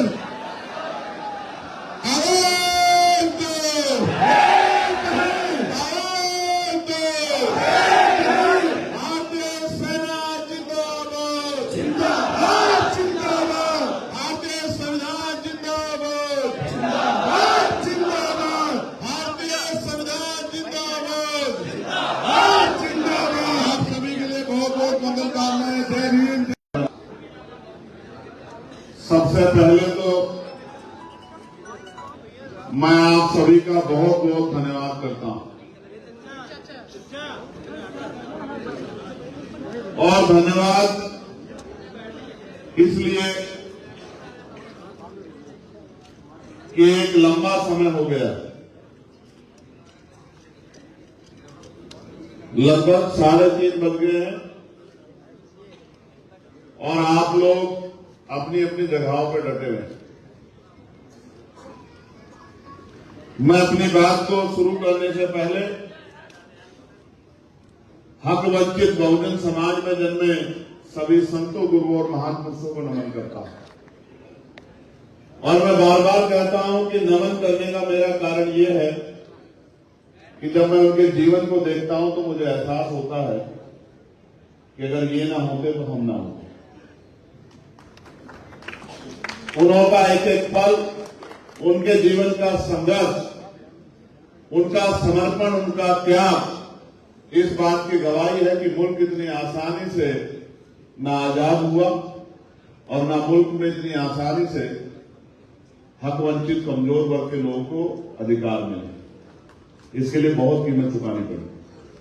मैं बहुत सारा धन्यवाद और शुक्रिया अदा करूंगा जो इतनी शानदार जो है इस महफिल में, जो इतने शानदार चेहरे इस स्टेज पे बैठे हैं, मैं दिल की गहराई से का बहुत बहुत धन्यवाद करता हूं। मैंने बहुत सारे साथियों को सुना, मैंने और हमारी पार्टी ने आपके एक एक मसले को नोट किया। ये सिर्फ संवाद नहीं है, ये एक दिखावटी चर्चा नहीं है कि कोई कार्यक्रम करना है उसके बाद अपने घरों को लौट जाना है। ये एक तहरीक है, ये एक आंदोलन है, और ये आज उसकी शुरुआत का दिन है, और ये लखनऊ है। आज हम लोग लखनऊ में हैं और कहते हैं कि मुस्कुराइए आप लखनऊ में, लेकिन सच पूछिए कि मुस्कुराने जैसे हालात नहीं। हालात तो ऐसे हैं कि जो तकलीफ में है वो रो भी नहीं सकता, अपना जख्म भी, अपना दर्द भी बयां नहीं कर सकता। ये हालात बड़े शानदार वक्ता जो इस मंच से अपनी बात इन्होंने रखी, और बहुत सारे वक्ता ऐसे भी हैं जो समय कमी कारण बोल नहीं पाए, लेकिन मुझे कहते हुए खुशी हो रही है कि उत्तर प्रदेश की टीम ने बहुत शानदार काम किया है, बहुत शानदार संगठन बनाया है। हमारे प्रदेश के अध्यक्ष जी, हमारे प्रदेश के महामंत्री जी, और जब इस कार्यक्रम पे मेरा डिस्कशन हुआ था डॉक्टर आकिब से, कार्यक्रम क्यों ऑर्गेनाइज किया गया, इस पर भी मैं चर्चा करूंगा। और फिर इस कार्यक्रम की शक्ल कैसे संवाद के रूप में, मैं इस पर भी आपके सामने अपनी बात रखूं। अब आप, क्योंकि एक लंबी लिस्ट है मेरे पास, वहां से लेके यहां तक, सुल्तान साहब से लेके और शैलेंद्र वर्मा साहब तक, इतने शानदार चेहरे वहां बैठे हैं। रईस साहब हैं, अतीकुर रहमान साहब हैं, मेरे छोटे भाई सुल्तान साहब हैं, इंजीनियर मोजन साहब हैं, खुर्शीद साहब हैं, इम्तियाज साहब हैं, महबूब मतलूब नेताजी हैं, मेरे प्यारे साथी और अभी झारखंड का नेतृत्व कर रहे, जिनको मैंने यहां सुना भी, काशिफ रजा साहब हैं, बिहार का नेतृत्व कर रहे हमारे लीडर जोहर आजाद साहब हैं, राम मौसम साहब हैं, हमारे डॉक्टर तोहिद साहब हैं, गुलजार भाई हैं, हमारे प्रदेश के शानदार प्रदेश अध्यक्ष जी हैं चित्तौड़ साहब, डॉक्टर आकिब साहब हैं, फिर सौरभ किशोर जी हैं, मेरे बड़े भाई एहसान कुरैशी साहब बैठे हैं, जो मेरे जिले के भी हैं और उनका बहुत सारा प्यार मुझे हमेशा से मिलता रहा है। निजाम चौधरी साहब हैं, पूर्व विधायक, और इनके वालिद साहब भी हमारे क्षेत्र के बहुत बड़े नेता हैं, वो तबियत की खराबी की वजह से नहीं आ पाए। नवाजिश खान साहब यहाँ हमारे बीच मौजूद है, बीडी नकवी साहब हैं। आप साहब से मेरा आज ही तारुफ हुआ जब मैं आपको यहाँ सुन रहा। शैलेंद्र वर्मा साहब तो तमाम जिम्मेदार लोग बैठे हैं। पिछली पंक्तियों में भी हमारी बहुत शानदार लीडरशिप है। मेरठ के लोग हैं, नगीना के लोग हैं, मुरादाबाद के लोग हैं, क्योंकि बुलाया तो सभी लोगों को है, गाजियाबाद तक के लोग बैठे हुए हैं। और सबसे पहले तो आप लोग मेरी बात शुरू होने से पहले नगीना के लोग आप दोनों हाथ खड़े करके धन्यवाद बोलो। धन्यवाद नगीना वालों। प्यारे साथियों, यहां की जो लीडरशिप है इस मंडल की, आदिल साहब, सोहेल साहब, जोहर साहब, जुबैर साहब, जुनेर साहब, सावेद साहब, अब्दुल महमूद साहब, रियाज भाई, मुबीन भाई, आरिफ भाई, अनीस गाजी साहब, साहिल खान, दिलावर शेख साहब, किस्मत अली साहब, हमारे सांसद प्रतिनिधि भी यहां मौजूद हैं हमारी लोकसभा के, और हमारे लोकसभा के जिला पंचायत सदस्य और तमाम सीनियर नेता भी यहां मौजूद। सम्मानित पत्रकार साथियों, मैं मेन स्ट्रीम मीडिया के साथियों के साथ, वो भी आज सुबह से कह रहे हैं सर इतना समय किसी का इंतजार नहीं करते हैं, जल्दी बोल लो जल्दी बोल लो। और हमारे छोटे छोटे परिवारों से निकल के आज गांव गली देहात के जरिए असल खबरों पे बहुत बेहतरीन प्रकाश डालने वाले मैं मीडिया के, यूट्यूब मीडिया के साथियों का भी बहुत बहुत धन्यवाद करता हूं कि उन लोगों ने भी कंपटीशन तो बना दिया है, इस बात को तो नकारा नहीं जा सकता। आज तक तो कई बार उनके चैनल से उठा के खबर मेन स्ट्रीम मीडिया के लोग चलाते। मेरे याद है मैंने लास्ट टाइम एक भाषण दिया था कावड़ के समय, और मेरा भाषण, क्योंकि मैं वकील हूं तो मैं संविधान के खिलाफ जाके एक शब्द नहीं करता। इस मंच से बहुत सारी बातें की गई, सबसे मैं सहमत हो सकता हूं, उनके व्यक्तिगत विचार भी हो सकते हैं, लेकिन क्योंकि मैं संवैधानिक पद पे हूं और मैं संवैधानिक तरीके को ही सही तरीका मानता हूं, तो मैंने तब दिया था एक बयान एक गांव में नजीबाबाद के, और वो बयान ये था, आज भी वो तार्किक है। आज जब मैं उस बयान को दोहराऊंगा तो भी मीडिया हो सकता है पता नहीं क्या क्या कहकर चलाए, लेकिन आज भी मैं उसी स्टैंड पर खड़ा हूं। मैं एडवोकेट चंद्रशेखर आजाद ये मानता हूं कि भारत का संविधान सभी को बराबर की आजादी देता है, सभी को बराबर के हक देता है, सभी को बराबर के अवसर देता है। और आज भी मैं इस बात को दोहराते हुए कहता हूं कि भारत में बहुत बड़े पैमाने पे धार्मिक अल्पसंख्यकों में मुसलमानों की, जैनों की, सिखों की, बौद्धिस्टों की, ईसाइयों की धार्मिक आजादी को छीना जा रहा है। मुझे इस बात को कहने में कोई शिकायत नहीं है, ये हो रहा है आंखों के सामने। मैंने कहा था तब कि एक महीने करीब कावड़ का त्योहार चलता है, सरकार पूरी व्यवस्था करती है, प्रशासन पूरी व्यवस्था करता है, सरकार के लोग फूल बरसाते, होना चाहिए, सभी के धर्मों का सम्मान होना चाहिए। लेकिन अगर मुसलमान ईद की नमाज जो 15 मिनट की होती है उसमें पैर अगर सड़क पे रख लेगा तो पीछे से पुलिस का डंडा लग जाएगा कि पैर आगे को रख। पीछे मत कर रही हो। उस बात को गांव के लोगों ने रिपोर्ट किया और मेन स्ट्रीम मीडिया के लोगों ने चलाया कि चंद्रशेखर आजाद का विवादित बयान। तो भैया कौन सा विवादित बयान है, मुझे ये तो बता दो, कौन सा विवादित हिस्सा है उसका। इसलिए मैं मीडिया के साथियों को, जो बहुजन मीडिया के साथी हैं, यूट्यूबर्स हैं, उनका भी बहुत बहुत धन्यवाद करता हूं। प्यारे साथियों, ये कार्यक्रम जो है मुस्लिम संवाद, समस्या और समाधान, आप तीनों लोग पहले बैठ जाओ, दूसरी बात नहीं बोलूंगा। ये जो वॉलंटियर साथी इनको कह रहा हूं, मैं एक बात को एक ही बार बोलता हूं और मुझे उम्मीद है कि मेरे भाइयों की बात तो वो समझ में आ जानी चाहिए। उसके बाद आपको कह रहा हूं, ग्रीन शर्ट वाले बच्चे, आपसे कह रहे हैं, आपसे कार्यकर्ता हो ना आप, तो बैठिए ना सर, आपसे कह रहे हैं बैठने के लिए। ये पत्रकारों का नहीं पढ़ने देना, आप बैठ जाओ। आप बैठ के सुनोगे नहीं तो फिर अमल कैसे करोगे, उस पर काम कैसे करोगे।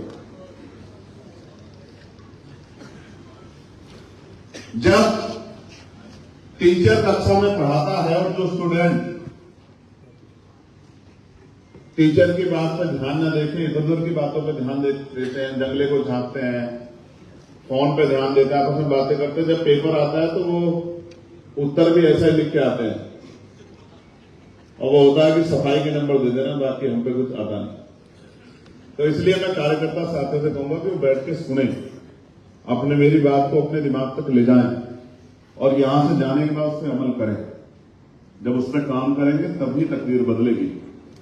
अगर तकदीर सिर्फ सुनने से और बोलने से बदलती तो शायद सबकी बदल गई, क्योंकि सुनते बोलते तो हम लोग हैं ना। तो जब इस कार्यक्रम पे चर्चा हुई तो चर्चा ये थी कि वक्त का अमेंडमेंट हुआ और बिहार में एक बहुत मजबूत आंदोलन चल रहा है। बिहार में जिन संगठनों ने आंदोलन को कॉल किया उन्होंने मुझे भी बुलाया। जब उन्होंने मुझे बुलाया तो फिर हमने ये चर्चा की पार्टी में, अपने पार्टी के सीनियर लीडरों से कि भाई ये पार्टी तो बहुजन समाज की पार्टी है, SC, ST, OBC, मुस्लिम, जैन, सिख, बोर्ड, ईसाई सबकी पार्टी है। तो इस मामले को देखो कि इस मामले में जो परेशानी कल खड़ी होगी वो कितने % लोग होंगे। और फिर ये चर्चा हुई कि इस पे जिले वाइज मीटिंग होनी चाहिए और मीटिंग करके हमें लोगों को जागरूक करना चाहिए कि किस तरह से सरकारें हमारे हक हुकूक को संवैधानिक तरीके से, डंडे से नहीं, संवैधानिक तरीके से छीनने का काम है। तो बात यह हुई कि पहले कार्यक्रम जिलों में होंगे, लेकिन फिर चर्चा इस बात पे आई और यह भी कहा गया कि चर्चा हो, समस्या जानी जाए और समस्या का हल निकाला जाए। तो इसलिए आज की जितनी चीजें आपने रखी, चाहे वो तालीम से जुड़ी हो, चाहे वो रोजगार से जुड़ी हो, चाहे वो धार्मिक आदत से जुड़ी, उन सब चीजों को नोट किया गया। उनको हम लोग आने वाले चुनाव में अपने मैनिफेस्टो में लेकर आएंगे, इस बात का मैं आपको वादा दे रहा हूं। इसीलिए उन समस्याओं को सुना गया है और उन पर लगातार अब चर्चा होगी और उनको किस तरह से हल किया जाए, क्योंकि जानने की तो नहीं कि बस कह दिया और हल हो जाए, ऐसा नहीं हो सकता। तो प्यारे साथियों, मुझसे पहले आपने हमारे बड़े शानदार लीडरों को सुना, मैं भी उनको सुनना चाहता था, समय कमी थी और मैं समझ रहा था कि वो बोल तो रहे थे लेकिन कहीं ना कहीं समय उनके आगे आ रहा। लेकिन चिंता मत करो, अगली बार आधे आधे करके बुलाएंगे और आपका समय बढ़ाएंगे, सबको नहीं बुलाएंगे, आप चिंता मत करो, क्योंकि लड़ाई तो लड़नी है ना। लड़ाई एक दिन में नहीं खत्म हो गया आज के समय, लड़ाई तो आज शुरू हो रही है और लड़ाई इस बात के साथ शुरू हो रही है कि उत्तर प्रदेश का भविष्य कैसा होगा, उत्तर प्रदेश के स्कूल कैसे होंगे, उत्तर प्रदेश के कॉलेज कैसे होंगे, उत्तर प्रदेश की यूनिवर्सिटियां कैसे होंगी, उत्तर प्रदेश के किसानों को उनकी आमदनी, उनका हिस्सा बैठता हो मिलेगा नहीं मिलेगा, उत्तर प्रदेश के गरीबों को उनका हक मिलेगा नहीं मिलेगा, उत्तर प्रदेश में धार्मिक आजादी कैसे रहेगी, सामाजिक आजादी कैसे रहेगी, आर्थिक आजादी कैसे रहेगी, नौकरी मिलेगी नहीं मिलेगी, रोजगार मिलेगा नहीं मिलेगा, इन सब चीजों पे चर्चा करनी। तो मैं आपको आजाद समाज पार्टी के विषय में बताता हूं। हम कोई काम छुपा के नहीं करते हैं, जो काम करते हैं वो खुलेआम करते हैं, सबकी नजरों में करते हैं। और आज मैं लखनऊ से कह रहा हूं, आजाद समाज पार्टी का संविधान आपको मिल जाएगा गूगल पे, किसी से ना पूछो, न किसी की मानो। संविधान पढ़ो और देखो कि आजाद समाज पार्टी ने काशीराम साहब के उस फॉर्मूले को पक्का किया है कि जिसकी इतनी संख्या भारी उसकी उतनी हिस्सेदारी। ये हवाई बात नहीं है, संविधान में लिखा है कि जिसकी जितनी संख्या है उसको संवैधानिक पदों पे टिकटों में बराबर की हिस्सेदारी मिलेगी। ये बात हमने अपने संविधान में लिखी है। ये कोई ऐसा नहीं है कि हवा में, क्योंकि इसके मेरे ये कार्यक्रम खत्म होने के बाद बहुत तकलीफ होगी लोगों को और इधर उधर की बातें चलाई जाएंगी। तो मैं उनको अभी कहना चाहता हूं कि गूगल पे संविधान है, ये कॉन्स्टिट्यूशनली है और कॉन्स्टिट्यूशन है आजाद समाज पार्टी, उसको पढ़ लो तो आपको पता लग जाएगा। हो सकता है कई पार्टी अपने कॉन्स्टिट्यूशन में संशोधन करें, देना दीवाना तो पता लग जाता है। जब मौका मिलता तभी पता लग जाता कौन कितना क्या कर सकता है। मैं आपको कुछ तारीखें बताता हूं। हमारी पार्टी का संगठन, उसकी कोर कमेटी में हमने बैकवर्ड को, मुस्लिम समाज के लोगों को, शेड्यूल कास्ट के लोगों को बराबर की भागीदारी दी है। कम ज्यादा तो हो सकती है लेकिन कम नहीं, ज्यादा हो सकती है लेकिन कम नहीं। एक बात, हमने अपने कॉन्स्टिट्यूशन में जिसकी आबादी 20% है उसको 19% का हक नहीं दिया, उसको 20 की जगह 21 का तो दिया होगा। आप संविधान पढ़ के देखोगे तो आपको पता लग जाएगा। हमने चाहे जिला पंचायत के टिकट दिए हो या विधानसभा चुनाव में टिकट दिए हो, हमने जिसकी इतनी संख्या थी उसी आधार पर टिकट दिए। हमने शेड्यूल कास्ट की भी अन्य जातियों को टिकट दिए। जो लोग कहते हैं कि शेड्यूल कास्ट की अन्य जातियों को टिकट नहीं मिलता, हमने मुस्लिम भाइयों को भी बराबर का टिकट दिया। हमने संगठनात्मक उसमें उत्तर प्रदेश में हो या देश का कोई और स्ट्रक्चर हो, हमने उसमें भी अपनी तरफ से, जैसे बिहार का चुनाव और जोहर आजाद साहब हमारे वहां प्रदेश अध्यक्ष, उन्हीं के नेतृत्व में चुनाव लड़ा जाता है। उनके बिना, उनकी मर्जी के बिना या उनसे उनकी जानकारी के बिना कोई काम नहीं होता। जोहर आजाद साहब इस मंच पर बैठे हैं, वो बता सकते। उससे पहले झारखंड का चुनाव हुआ है, कासिम रजा साहब वहां प्रदेश अध्यक्ष है, कासिम रजा साहब यहां बैठे, पूरा चुनाव के नेतृत्व में लड़ा है। कितनी सीटों पर लड़ा जाएगा, कौन कौन प्रत्याशी होंगे, किसी ने कोई हस्तक्षेप नहीं किया। राष्ट्रीय कमेटी को जो उन्होंने अपना रिकमेंडेशन भेजा उसी को राष्ट्रीय कमेटी ने माना। ये दोनों लोग यहां बैठे, ये इस बात की गवाह है। तीसरे इम्तियाज साहब बैठे हैं, वो बंगाल के प्रभारी है। वहां संगठन किस तरह डेवलप होगा, किस तरह काम करना है, इम्तियाज साहब यहां बैठे, उनके काम में कोई वो नहीं करता।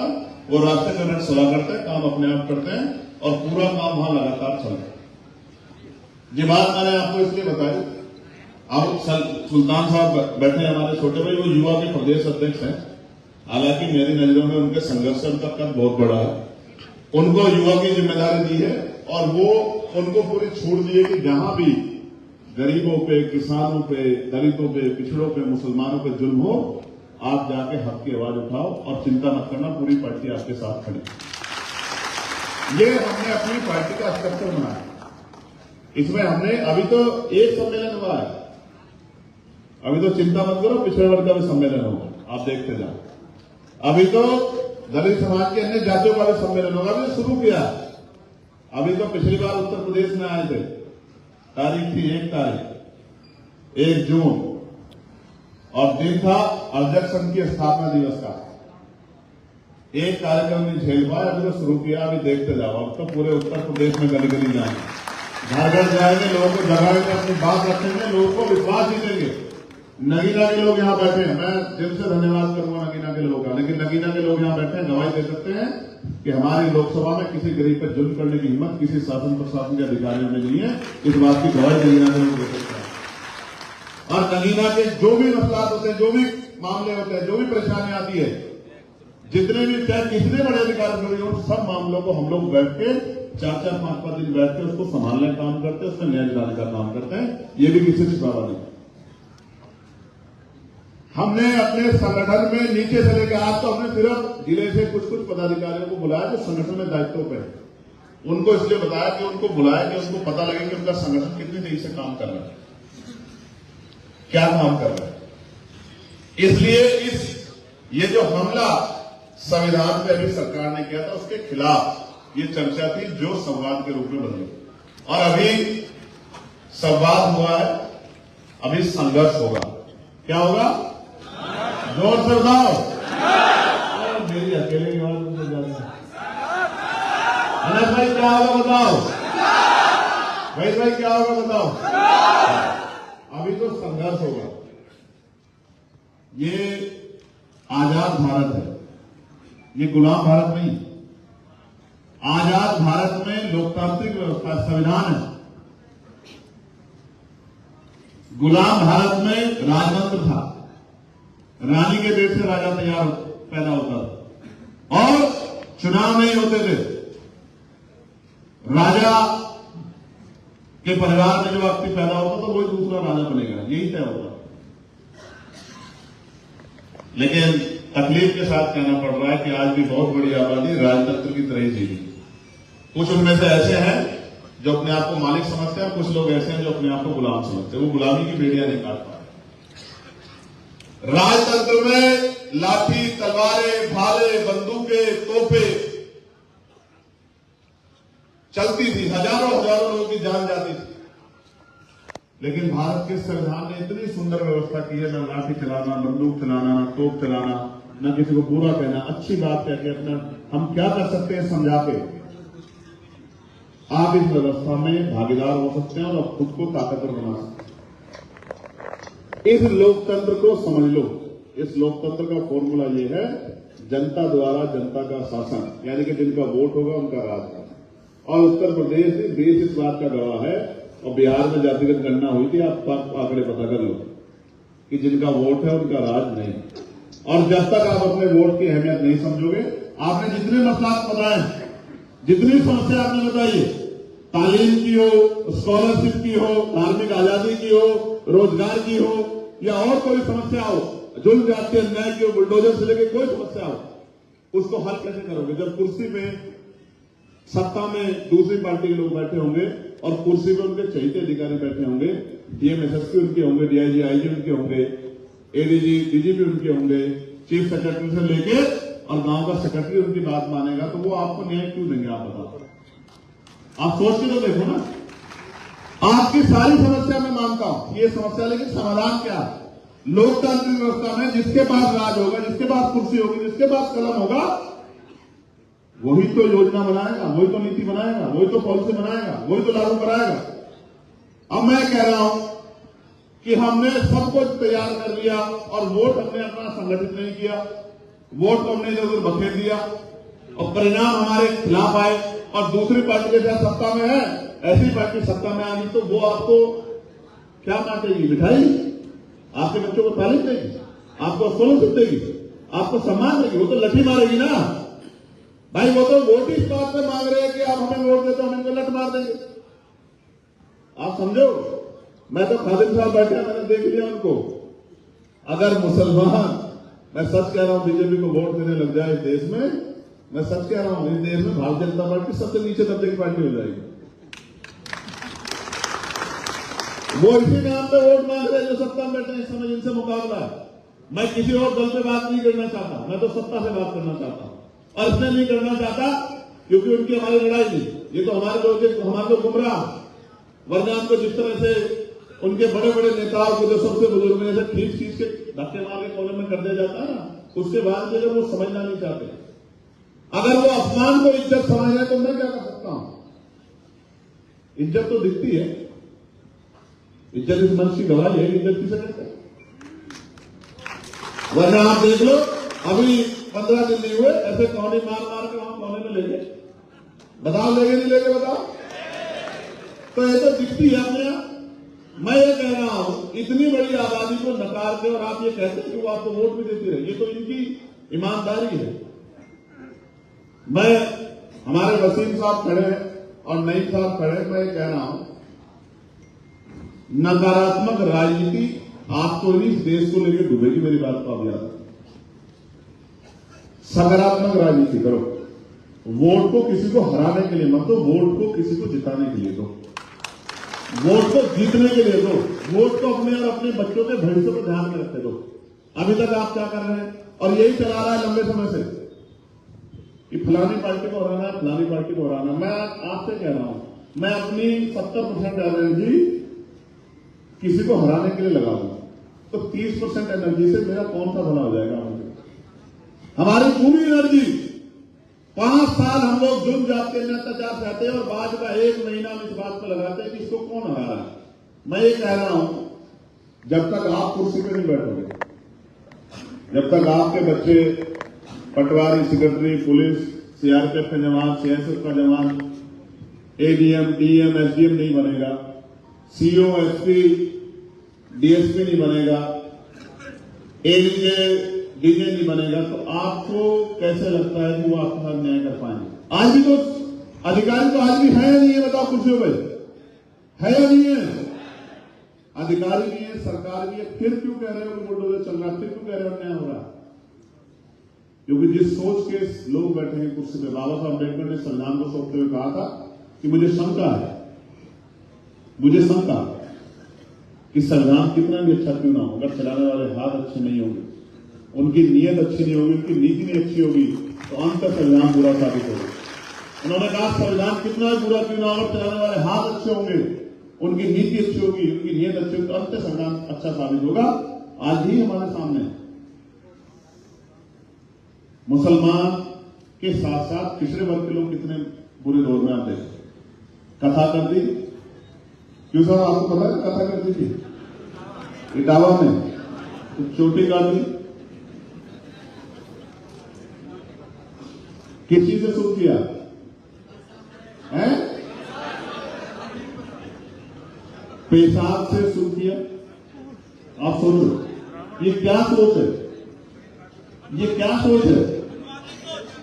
जिसके ऊपर पड़ती है उसको ही लगता है कि मेरे ऊपर शोषण हो रहा। मैं आपको सच कह रहा हूं देहरादून वालों, शोषण तो यहां सभी पे होगा।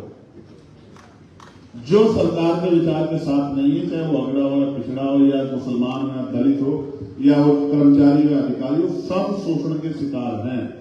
ये सरकार उन्हीं की है जो पूंजीपति उनके साथ खड़े हैं या जो उनकी बात करें। ये सरकार उन्हीं की। अब इटावा की बात आएगी तो आप पहले यादव समाज के साथ हो गया, लेकिन मैंने तो लोधी समाज के साथ भी देखा यही अपमान, यही मैंने कुर्मी समाज के साथ भी देखा, यही मैंने साउथ समाज के साथ भी देखा। और दलितों की तो क्या कहो, आदिवासी की तो क्या कहो, उनको तो डायल के नाम पे भी 5 लोगों को जला के मार दिया, उनकी कोई पूछने वाला नहीं। मैं आपको सच कह रहा हूं, जो आज आपको महसूस हो रहा है 70 सालों में, वो तो हम पिछले 5000 सालों से देश में सहते आ रहे हैं, लड़ रहे हैं उनके खिलाफ। बस जरा सा फर्क है कि जो भी दौर आया राजतंत्र का था तो हम राजतंत्र के तरीके से लड़े, और जब लोकतंत्र आ गया तो हमने वोट की अहमियत को समझ के, शिक्षा की अहमियत को समझ के हम लोग लड़े। ये फर्क है। एक बार आप हमारी तरह सोच के इस लड़ाई में हमसे पीछे खड़े हो जाओ, लड़ाई संघर्ष में, और जब हिस्से की बात है हकदारी की, तो हमसे आगे खड़े हो जाना। हम इस बात की आपको गारंटी देते हैं। संघर्ष में हमारे पीछे खड़े हो जाओ, ढाल बन जाओ।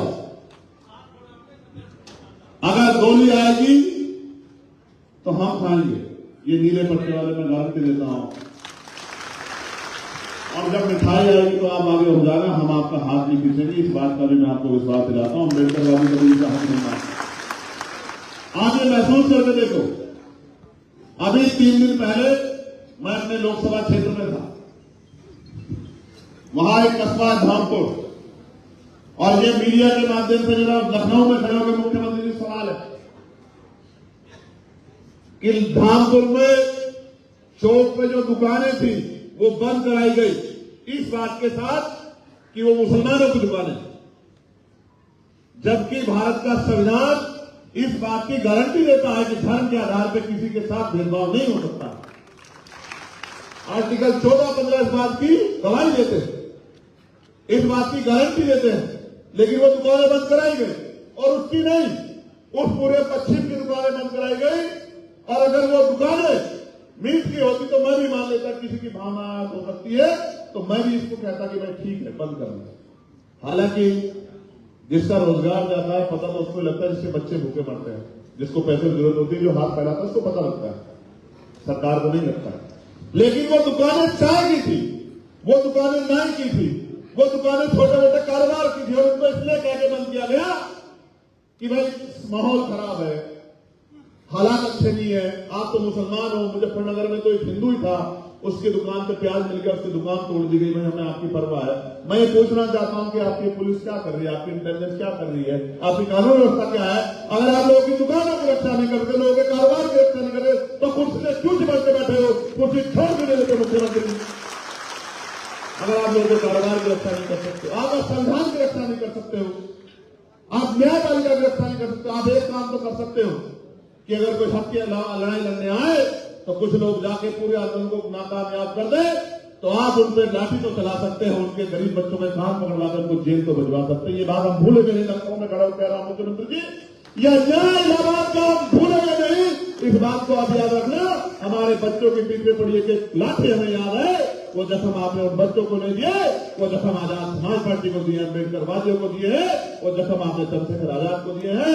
इन जख्मों का आपसे हिसाब होगा। मेरी बात को आप याद रखना। जिस बात को मैं किसी भी बात को नहीं मानता, जिस बात को संविधान नहीं मानता, मैं उस बात को मानता हूं जिस बात को संविधान मानता है। और बाबा साहब अम्बेडकर का संविधान, जो बाबा साहब अम्बेडकर का संविधान है, वो इस बात की गारंटी देता है कि जाति धर्म के आधार पर किसी के साथ भेदभाव नहीं किया जा सकता। आप बताओ, जिस आदमी को मुकदमा लिख दिया गया, क्या वो दोषी साबित हो गया? क्या मीडिया के लोग क्या बैठे? दोषी कब साबित होता है? जब कोर्ट उसको सजा करती है, तब वो दोषी होता है, उससे पहले वो आरोपी होता है। पुलिस के क्या हाल है? कानपुर में नहीं देखा आपने? पढ़ा नहीं क्या अखबार आपने कि कानपुर में पुलिस के दरोगा जी ही व्यापारियों का अपहरण करके रंगदारी मांग रहे थे? आपने नहीं देखा क्या? ये कानपुर का मामला है, पुराना मामला नहीं, कल का मामला है। मैंने अखबार में पढ़ा, मैंने टीवी की न्यूज में देखा, उस पर देखा, एक्स पे। पुलिस ने व्यापारी को उठाया, उसको कमरे में जाकर पीटा, उसको रंगदारी मांगा, अपहरण किया। हालांकि इस प्रदेश में पुलिस का मुझसे बड़ा हिमायती नहीं हो सकता। अगर पुलिस के लिए, पीआरडी के जवानों के लिए, आशा आंगनबाड़ी बहनों के लिए, भोजन माताओं के लिए, ग्राम पंचायत सेवकों के लिए, पंचायत सहायकों के लिए अगर किसने आवाज उठाई, होमगार्डों के लिए किसने आवाज उठाई है, उनको न्याय दिलाने की बात किसने की? जो किसने नहीं की, वो चंद्रशेखर आजाद ने की। इसमें भी कोई दो राय नहीं। मगर मैं आपसे पूछना चाहता हूं कि जब तक, देखो, कई बार निर्दोष लोग भी सत्ता की सूली पे चढ़ते हैं, उनको कान पकड़वा के आपने क्या बताया हमें कि आप अगर सत्ता में हैं तो दलितों के बच्चों के कान पकड़वा सकते हैं, उनको अपमानित कर सकते हैं? इसका अधिकार आपको किसने दिया? आपने बुलडोजर चलाया, सुप्रीम कोर्ट ने आपके बुलडोजर पर रोक लगाई कि आप कौन है बुलडोजर चलाने वाले? ये कोर्ट का अधिकार है। आप कोर्ट से बड़े हो गए क्या? आपने नेम प्लेट लिखवाई, सुप्रीम कोर्ट ने आप पे डंडा चलाया, आपको रोका कि आप नेम प्लेट नहीं लगा सकते। लेकिन आप जानते हो, अगर आप ये नहीं करोगे तो जिस तरह से स्कूल आप बंद कर रहे हो मर्ज करने के नाम पे, गरीबों के बच्चों का पढ़ने का अधिकार छीन रही है, मामले कैसे छिपेंगे जो आप अन्याय कर रहे हैं? इसलिए आप इन मामलों को बड़ा बड़ा करके दोहराते रहते हो और बार बार इस तरह की चीजें करते रहते हो। मैं बहुत जिम्मेदारी से कह रहा हूं, मेरा दिल इस बात की गवाही है कि उन बच्चों के साथ जो नाइंसाफी हुई है, मैं उनको मरते दम तक नहीं भूलूंगा। इस बात की मैं इलाहाबाद की इस बात की गारंटी आपको देता हूं। वो कौन थे बच्चे? वो बच्चे थे जो चाहते थे कि मैं उस परिवार से मिलने के लिए आ जाऊं। वो आराम से खड़े होकर मेरा इंतजार कर रहे थे। आपके सत्ता पोषित गुंडों ने उनके ऊपर पत्थर चलाया, उनको पुलिस के द्वारा पीटा गया, और आप समझते हो कि आप पत्थर चलाओ और वो आप पुलिस के डंडों पीटे, वो पीटते रहे आप पे। एक झूठी खबर ने कि चंद्रशेखर आज गिरफ्तार कर लिया गया, उनके मन में आक्रोश पैदा कर दिया। लेकिन ये आक्रोश तो मैंने आगरा में भी देखा, जब एक दलित सांसद के घर पे एक सेना कर्मी थी, उन पे क्यों नहीं चले पत्थर, उन पे क्यों नहीं चले डंडे? क्या हम नहीं जानते हैं कि क्या हो रहा है उत्तर प्रदेश में? और ये तो कम है जब वहीं 2 किलोमीटर मुख्यमंत्री जी मौजूद थे। हमें पता है कि देश में दलित पिछड़ा होने की कीमत हमें चुकानी पड़ेगी, और वही कीमत आज मुसलमानों को चुकानी पड़ेगी। मुझसे क्या सुनना चाहता, मैं बताता हूं आपको। मुसलमानों को शूद्र बनाने का प्रयास किया जाए कि भाई ये भी शूद्र बन जाए, इनकी धार्मिक आस्था का कोई मतलब नहीं, इनके कारोबार का कोई मतलब नहीं, इनके एजुकेशन का कोई मतलब नहीं, वो आपको खींच के लाके हमारे बराबर में खड़ा कर रहे हैं। मैं आपको कह रहा हूं, एक बार आप हमें अपना मान के हमारे साथ खड़े तो हो जाओ, फिर आप देखना कि आपकी राह के सारे बातें खत्म हो जाए। मैं तो धन्यवाद देता हूं। मैं अकेला ऐसा शख्स हूं जिसको कहने में कोई प्रयोजन नहीं कि मुस्लिम भाइयों ने नगीना में मेरा बहुत साथ दिया। मुझे वोट दिया, मुझे नोट दिया, मेरी मदद की। और ऐसे बहुत सारे लोग हैं जो पत्रकार साथियों को सुनना चाहिए। लोकतंत्र में जनता हमारी होती है, इनका कर्ज है मेरे ऊपर नगीना के लोगों का। और मैं जब तक जीऊंगा, जीवन के आखिरी क्षण तक, जब तक मेरे शरीर में लहू का आखिरी कदर रहेगा, मैं इस कर्ज को उतारता रहूंगा। इस बात का मैं आपको समझ गया। लेकिन कुछ ऐसे शख्स भी हैं जिन्होंने एक एक महीने के रोजे वहीं बिताए, जिन्होंने अपनी ईद का त्यौहार जो एक साल में एक बार आता वहीं बिताया, जो अपने घर में ही होते, अपने परिवारों के बीच नहीं पहुंचे, जिनके घर में जिनकी वालिदा बीमार थी, जिनके वालिद साहब बीमार थे, जिनके बच्चे ईद में उनकी राह नहीं खड़े थे, वो ऐसे सिपाही आजाद समाज पार्टी जिन्होंने डट के वहां काम किया और लोगों तक मैसेज पहुंचाने का काम किया। देखो एक मैसेज का देखो, मैंने कहा था असलम भाई बैठे हैं कि वोट तो आप नगीना के लोग दोगे, लेकिन ये आवाज पूरे देश के गरीबों की बनेगी। मेरी बात का कोई ऐसा मसला नहीं है। लोग कहते हैं कि आप मुझे पार में ले आओ, फिर आप देखना मेरा जोर, मैं आपको चांद पे ले जाऊंगा, मैं आपको मंगल पे ले जाऊंगा। मैं आपको कह रहा हूं, जब मैं सांसद भी नहीं था, जब जब मुस्लिम भाइयों को, पिछड़े वर्ग के भाइयों को, किसानों को, पहलवानों को, नौजवानों को मेरी जरूरत पड़ी है, लखनऊ इस बात का गवाह है कि 5 दिन तक 69,000 शिक्षक भर्ती पर मैं यही जमीन पर लेट के उनके बीच में रहता था और सरकार को झुकाने का काम हमने किया था। ये बात की गवाही। जब पहलवान बेटों का मामला आया, मैं वही साहब के साथ बैठे मौके पर। जब एनआरसी का मामला आया, मैं फिर कहूंगा, लोग कहते हैं आप मुझे वोट दे दो, मैं आपकी लड़ाई लड़ूंगा। कभी मैंने वोट की लड़ाई लड़ी नहीं लड़ी वोट की लड़ाई। एनआरसी का मामला आया, मेरे साथी यहां गवाह हैं, जब हमने बैठ के वो कार्यक्रम बनाया था, मुझे गिरफ्तार किया गया, मुझे जेल भेजा गया, मेरे ऊपर आरोप लगाया गया कि चंद्रशेखर ने भड़काऊ भाषण दिया। और जब कोर्ट ने पूछा, मुझे भी जेल भेजा गया। मैं मीडिया के साथियों को बताना चाहता हूं, आरोपी में और दोषी में फर्क होता है। मेरे ऊपर आरोप लगा, मुझे भेजा गया। जब जज साहब ने पूछा महिला व्यक्ति के, बताइए क्या भाषण दिया चंद्रशेखर ने भड़काऊ के साथ? भाषण हमारे पास है नहीं। तो उन्होंने कहा बेवकूफ समझे हम लोग। तो उन्होंने मुझे बिल दी। मैं बात आपको इसलिए बता रहा, अखलाक का मामला, पहलू का मामला, नजीब का मामला, नसीर का मामला, आदिल का मामला, अलीगढ़ का मामला, नेहटौर का मामला, चाहे नहार का मामला, चाहे कर्नाटक का मामला, हिजाज का कोई एक, और ये सुल्तान साहब यहां बैठे हुए, चाहे औरंगाबाद की मस्जिद का मामला, चाहे मौलाना फिरोज का मामला, चाहे ये बराबर में जो बहुत चर्चित रहा, ये मुरादाबाद संभल का मामला, कोई एक ऐसा मामला आप नहीं बता सकते जहां किसी गरीब को मेरी जरूरत पड़ी हो और मैंने उससे हाथ खींच के अपने फेर के मैंने खड़ा हो गया। कोई एक नहीं बता सकता। हमारी पूरी पार्टी ऐसी सोचती है, हमारे सारे कार्यकर्ता ऐसे सोचते हैं, और हम ये जानते हैं कि हमें किस तरह से मिलकर लड़ाई को आगे लड़ना। कोई एक जाति, एक धर्म के लोग आंदोलन को कामयाब नहीं कर सकते, हमें सबको मिलकर लड़ाई को लड़ना।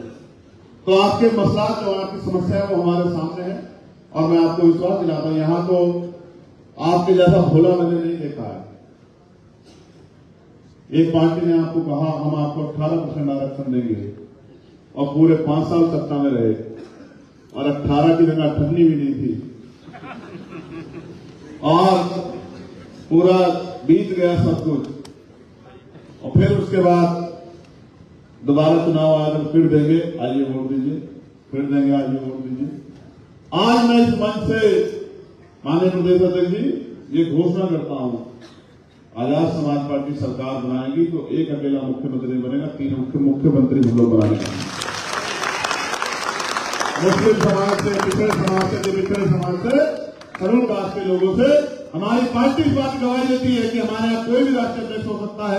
हमारी पार्टी का कॉन्स्टिट्यूशन इस बात की गवाही देता है, हमारे यहाँ कोई भी प्रदेश अध्यक्ष हो सकता है। हमारी पार्टी कॉन्स्टिट्यूशन इस बात की गवाही देता है, हमारे यहाँ कोई भी चीफ मिनिस्टर बन सकता है। हमारी पार्टी का संविधान इस बात की गवाही देता है कि हमारी पार्टी से कोई भी प्राइम मिनिस्टर बन सकता है, कोई एक जाति धर्म का व्यक्ति नहीं बन सकता। इस बात की हमने अपने कॉन्स्टिट्यूशन में गवाही दी।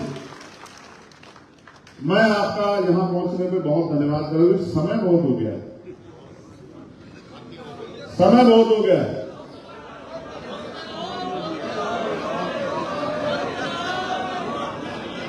लेट तो नहीं हो रहे हो? लोकतंत्र में जिनके पास ताकत होगी उन्हीं को इज्जत की जिंदगी मिलेगी, उन्हीं के बच्चों को रोजगार मिलेगा, उन्हीं को नौकरी मिलेगी, उन्हीं को सम्मान का जीवन मिलेगा, उन्हीं का कारोबार बचेगा, उनको ही आगे बढ़ने की आजादी मिलेगी। जिनके पास ताकत होगी और जिनके पास ताकत नहीं होगी वो कुचले जाएंगे। लोकतंत्र का यही निजाम है और ये यहां का नहीं पूरी दुनिया का है। आप देख लो, वो सोच की सरकारें नहीं है जो चुनाव के बाद सबको अपने प्रदेश के बासिंदे समझ के उनकी मदद करें। आज इस प्रदेश को हमारी एकता की जरूरत है। ये एक शुरुआत। आज यहां हजारों लोगों का जो सैलाब है, मैं आपसे कुछ मांगना चाहता हूं। बताओ दोगे नहीं दोगे? बताओ। नहीं, दोनों हाथ उठा के बताओ अगर दोगे तो। दो बच्चे हैं जो मुझे नहीं दिख रहे, जिनके हाथ नहीं उठे हुए। मेरी नजर से ये मत समझ लेना कोई छिप जाएगा, कोई बच जाएगा। इमरान भाई, मेरी नजर से ऐसा बहुत कम मुमकिन है कि मेरी नजर से कोई चीज बच जाए। हाथ नीचे करो, हाथ नीचे करो। बहुत बहुत बहुत इस प्यार के लिए, इस मोहब्बत के लिए आपका बहुत शुक्रिया। मैं आपसे कह रहा हूं, इस प्रदेश की बात मैं करता हूं।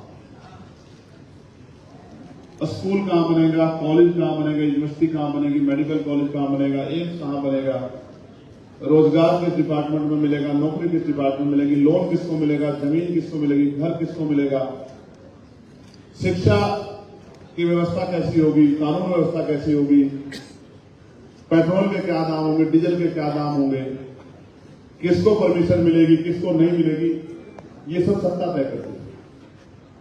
और अगर आप सरकार में नहीं है, सरकार से बाहर हैं, तो आपकी आबादी कितनी हो इससे कोई फर्क नहीं पड़ता।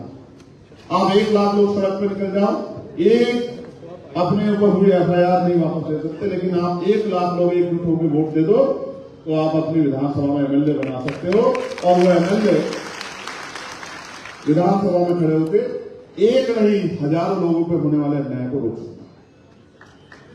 मैं आपसे ये मांगना चाहता हूं, मैं चंद्रशेखर आजाद, मैं आपसे मांगना चाहता हूं, आपने सबको मौका दिया है, सबका हाथ थामा, सबकी मदद की है, सब पे भरोसा किया है। एक मौका आजाद समाज पार्टी काशीराम को आपको देना है और ऐसे नहीं देना चाहिए। अगर 8 घंटे की ड्यूटी करते हैं पेट में रोटी पहुंचाने के लिए, इस पेट को भरने के लिए, अपने लिए हर कोई जीता है, जो दूसरों के लिए जीते उसको इंसान कहते हैं। अपने लिए हर कोई जीता, जो दूसरों के लिए जीता उसको इंसान कहते हैं। 8 घंटे आप अपने लिए जीते हैं कि अपने परिवार को और अपने आप को अपना पेट भर सके। 1 घंटा इस उत्तर प्रदेश को, इस देश को, इस देश के संविधान को, गरीबों पर होने वाले जुल्म को, हक अधिकारों की जो डाका पड़ रहा है, इनको रोकने के लिए भी अगर 1 घंटा आप रोज काम करें,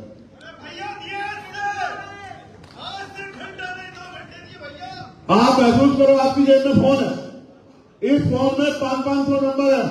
क्यों प्रधान जी, है या नहीं ये बताओ? 500 नंबर है इस फोन में। अगर आप कुछ ना करो, कहीं ना जाओ, अगर अपने रिश्तेदारों को इस फोन पे, कम से कम रिश्तेदार तो आपका भरोसा करते ही होंगे, करते नहीं करते हैं? अगर फोन पे उनको ही समझाने लग जाओ, उनको ही बताने लग जाओ, उनको ही कहने लग जाओ कि मैंने आपको फोन किया है, आप अगले अपने 2-4 रिश्तेदारों को फोन कर लो, इसी तरह से तहरीक चला लो। तहरीक चलती कहां से है, चलाता कौन है, उसके अंजाम क्या होते हैं, ये 3 अलग अलग चीजें। चली है नगीना से, चला आप सब लोग रहे हैं, लेकिन जब अंजाम पे पहुंचेगी तो उत्तर प्रदेश के हर एक आदमी के आंसू पूछने का काम करेगी। इस बात पर मैं आपको विश्वास है।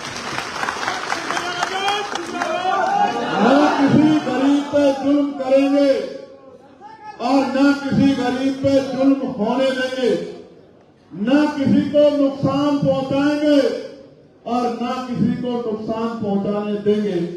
सबका हाथ पकड़ेंगे, सबके धर्मों का सम्मान करेंगे, सबके बच्चों को आगे बढ़ाने के लिए नए इंतजाम करेंगे, एक नया इंकलाब करेंगे, एक नई आंधी लाएंगे, एक नई ताकत बनाएंगे। एक ऐसी सियासी ताकत होगी जिसमें हर एक आदमी भी, विरोधी भी महसूस करेगा कि ये ताकत किसी को मिटाने के लिए नहीं है, ये ताकत सबको आगे बढ़ाने। ये तब होगा मेरे साथियों। 1 साल का कार्यकाल हुआ है मेरा भी। आप समझिए किसी दफ्तर में कोई काम करने जाता है तो 1 साल की तो ट्रेनिंग हो जाती है, उसके बाद कहते हैं कि ले भाई अब तू कुछ काम कर ले। 1 साल हुआ है अभी। इस 1 साल में आप बताओ पार्लियामेंट में चंद्रशेखर आजाद से ज्यादा कोई बोलता क्या? बताओ। आप एक रात पहले मसला बताते हो मामला, और मैं तरीका ढूंढता हूं रात में किस तरह से आपके मामले को पार्लियामेंट में उठाया जाए।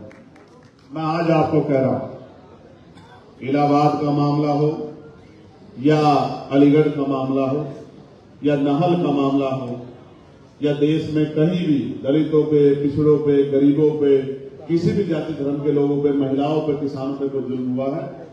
जैसे अनंतपुर में गुर्जर समाज के लोग साथ अन्याय हुआ, उनके घर गिराए गए, और मैं गुर्जर समाज के लोगों को बहुत दिनों से समझा रहा था कि जलते घर को देखने वालों, फूस का छप्पर आपका, आग के पीछे तेज हवा है, आगे मुकद्दर आपका है। तेरे कत्ल पे मैं भी चुप था, मेरा नंबर अब आया, मेरे कत्ल पे आप भी चुप हो, अगला नंबर आपका। मैं गुर्जर समाज के लोगों को समझा रहा था। लेकिन अब जब वहां फरीदाबाद अनंतपुर में 7-7 साल से जो वहां रह रहे हैं, अब उसको जब बुलडोजर चला तो कल उनकी पंचायत, अब उनको समझ में आया कि जो सत्ता में लोग बैठे हैं वो किसी के नहीं, उनको सिर्फ पूंजीपति खुश करना। और मैं आपको एक और बात बताता हूं, बहुत कामयाब बात बताता हूं। उनके सांसद हैं, उनके मंत्री हैं, अब वो उनके पास जाते हैं तो हाथ जोड़ लेते हैं। मैं यही आपको बताना चाहता हूं कि जो विधायक, सांसद आपका होते हुए भी, आपके बीच का होते हुए भी आपकी समस्या को नहीं उठा सकता, वो कभी आपके लिए बोल नहीं सकता, आपका भला भी कर सकता। इस बात को आप ये समझते हो कि ये पार्टी सेकुलर है, वो पार्टी सेकुलर है, ये बहुत गंभीर बात कह रहा हूं। इसको घर जाके सोचना कि चंद्रशेखर भाई ने क्या कहा। आप सोचते हो पार्टियां सेकुलर है और पार्टियों को वोट देते। एक आदमी 20 साल भारतीय जनता पार्टी में रहा और 15 दिन पहले उसने कोई दूसरी तथाकथित सेकुलर पार्टी ज्वाइन कर ली। क्या उसका आचरण, उसका व्यवहार, उसका मिजाज बदल जाएगा? बताओ, बदल जाएगा क्या? बदल जाएगा क्या? आप समझो, इस दल से पकड़ो, उस दल में जाओ, टिकट नहीं मिला उस दल में जाओ, टिकट नहीं मिला उस दल में जाओ, और वोट लो, और वोट लेके और जब जुल्म हो, कोई परेशानी हो तो चुप हो जाओ। ऐसी व्यापार की राजनीति से आपका भला नहीं हो सकता। आपको अपने बीच के लोगों को, संघर्ष करने वालों को, आपके लड़ने वाले लोगों को विधायक, सांसद बना के आगे भेजना पड़ेगा, तभी ये लड़ाई कामयाब है। मैं पुनः उत्तर प्रदेश की टीम का और मेरे छोटे भाई डॉक्टर आकिब साहब का, वो इस कार्यक्रम के संयोजक हैं, उन्होंने सबको दावत दी है, और जो देश भर से हमारी लीडरशिप आई है, इनको मैंने भी बुलाया था कि भाई आप आ जाना, आपको पता लग जाए कि उत्तर प्रदेश में जो चिराग आपने जलाया था नगीना से, उस चिराग में कितने नए चिराग जुड़ गए, ये दिखाने के लिए मैंने उनको बुलाया था। आप भी देख लो और कमर कस लो कि आने वाले उत्तर प्रदेश के चुनाव में हमें उत्तर प्रदेश में एक मजबूत ताकत बन के आना है, और जब हमारे बीच का कोई आदमी सत्ता कुर्सी पर बैठेगा तभी लोगों का भला होगा, तभी अच्छे स्कूल बनेंगे, कॉलेज बनेंगे, यूनिवर्सिटियां बनेगी, स्कॉलरशिप मिलेगी, रोजगार के साधन आएंगे, नौकरी आएगी, बैकलॉग भरा जाएगा, प्रमोशन मिलेंगे, और यह अन्याय होना बंद होगा। बहुत बहुत धन्यवाद। उठा दो हाथ, पहले मेरे साथ नारे लगाओ, हमारी एकता जिंदाबाद, हमारा भाईचारा जिंदाबाद, दलित मुसलमान करो विचार, पिछड़े दलित मुसलमान करो विचार, पिछड़े दलित मुसलमान करो विचार।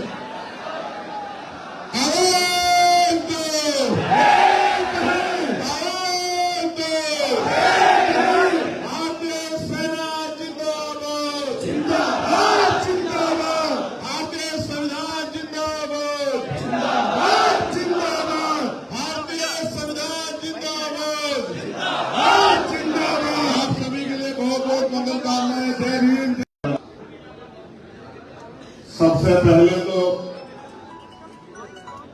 मैं आप सभी का बहुत बहुत धन्यवाद करता हूं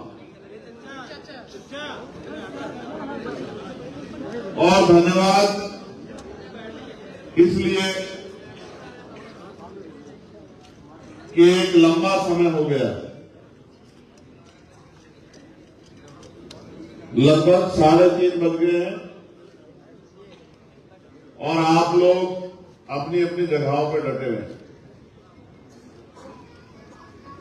मैं अपनी बात को शुरू करने से पहले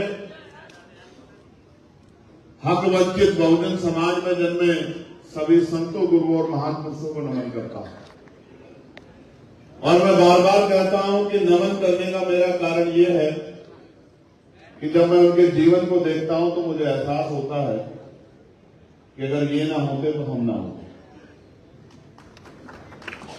उनका एक एक पल, उनके जीवन का संघर्ष, उनका समर्पण, उनका त्याग इस बात की गवाही है कि मुल्क इतनी आसानी से ना आजाद हुआ और ना मुल्क में इतनी आसानी से हक वंचित कमजोर वर्ग के लोगों को अधिकार मिले। इसके लिए बहुत कीमत चुकानी पड़ी। मैं बहुत सारा धन्यवाद और शुक्रिया अदा करूंगा जो इतनी शानदार जो है इस महफिल में जो इतने शानदार चेहरे इस स्टेज पे बैठे हैं, मैं दिल की गहराई से का बहुत बहुत धन्यवाद करता हूं। मैंने बहुत सारे साथियों को सुना, मैंने और हमारी पार्टी ने आपके एक एक मसले को नोट किया। ये सिर्फ संवाद नहीं है, ये एक दिखावटी चर्चा नहीं है कि कोई कार्यक्रम करना है उसके बाद अपने घरों को लौट जाना है। ये एक तहरीक है, ये एक आंदोलन है और ये आज उसकी शुरुआत का दिन है और ये लखनऊ है। आज हम लोग लखनऊ में हैं और कहते हैं कि मुस्कुराइए आप लखनऊ में, लेकिन सच पूछिए कि मुस्कुराने जैसे हालात नहीं। हालात तो ऐसे हैं कि जो तकलीफ में है वो रो भी नहीं सकता, अपना जख्म भी, अपना दर्द भी बयां नहीं कर सकता। ये हालात बड़े शानदार वक्ता जो इस मंच से अपनी बात इन्होंने रखी और बहुत सारे वक्ता ऐसे भी हैं जो समय कमी कारण बोल नहीं पाए, लेकिन मुझे कहते हुए खुशी हो रही है कि उत्तर प्रदेश की टीम ने बहुत शानदार काम किया है, बहुत शानदार संगठन बनाया है। हमारे प्रदेश के अध्यक्ष जी, हमारे प्रदेश के महामंत्री जी, और जब इस कार्यक्रम पे मेरा डिस्कशन हुआ था डॉक्टर आकिल से, कार्यक्रम क्यों ऑर्गेनाइज किया गया इस पर भी मैं चर्चा करूंगा और फिर इस कार्यक्रम की शक्ल कैसे संवाद के रूप में मैं इस पर भी आपके सामने अपनी बात रखूं। अब आप, क्योंकि एक लंबी लिस्ट है मेरे पास, वहां से लेके यहां तक सुल्तान साहब से लेके और शैलेंद्र वर्मा साहब तक, इतने शानदार चेहरे वहां बैठे हैं। रईस साहब हैं, अतीकुर रहमान साहब हैं, मेरे छोटे भाई सुल्तान साहब हैं, इंजीनियर मोहम्मद साहब हैं, खुर्शीद साहब हैं, इम्तियाज साहब हैं, मतलूब नेताजी हैं, मेरे प्यारे साथी और अभी झारखंड का नेतृत्व कर रहे, जिनको मैंने यहां सुना भी, काशी प्रजा साहब हैं, बिहार का नेतृत्व कर रहे हमारे लीडर जोहर आजाद साहब हैं, राम मौसम साहब हैं, हमारे डॉक्टर तोहिद साहब हैं, गुलजार भाई हैं, हमारे प्रदेश के शानदार प्रदेश अध्यक्ष जी हैं चित्तौड़ साहब, डॉक्टर आकिब साहब हैं, फिर सौरभ किशोर जी हैं, मेरे बड़े भाई एहसान कुरैशी साहब बैठे हैं जो मेरे जिले के भी हैं और उनका बहुत सारा प्यार मुझे हमेशा से मिलता रहा है। निजाम चौधरी साहब हैं, पूर्व विधायक, और इनके वालिद साहब भी हमारे क्षेत्र के बहुत बड़े नेता हैं, वो तबियत की खराबी की वजह से नहीं आ पाए। नवाजिश खान साहब यहाँ हमारे बीच मौजूद है, बीडी नकवी साहब हैं। आप साहब से मेरा आज ही तारुफ हुआ जब मैं आपको यहाँ सुन रहा। शैलेंद्र वर्मा साहब तो तमाम जिम्मेदार लोग बैठे हैं, पिछली पंक्तियों में भी हमारी बहुत शानदार लीडरशिप है। मेरठ के लोग हैं, नगीना के लोग हैं, मुरादाबाद के लोग हैं, क्योंकि बुलाया तो सभी लोगों को है, गाजियाबाद तक के लोग बैठे हुए हैं। अब सबसे पहले तो आप लोग मेरी बात शुरू होने से पहले नगीना के लोग आप दोनों हाथ खड़े करके धन्यवाद बोलो। धन्यवाद नगीना वालों। प्यारे साथियों,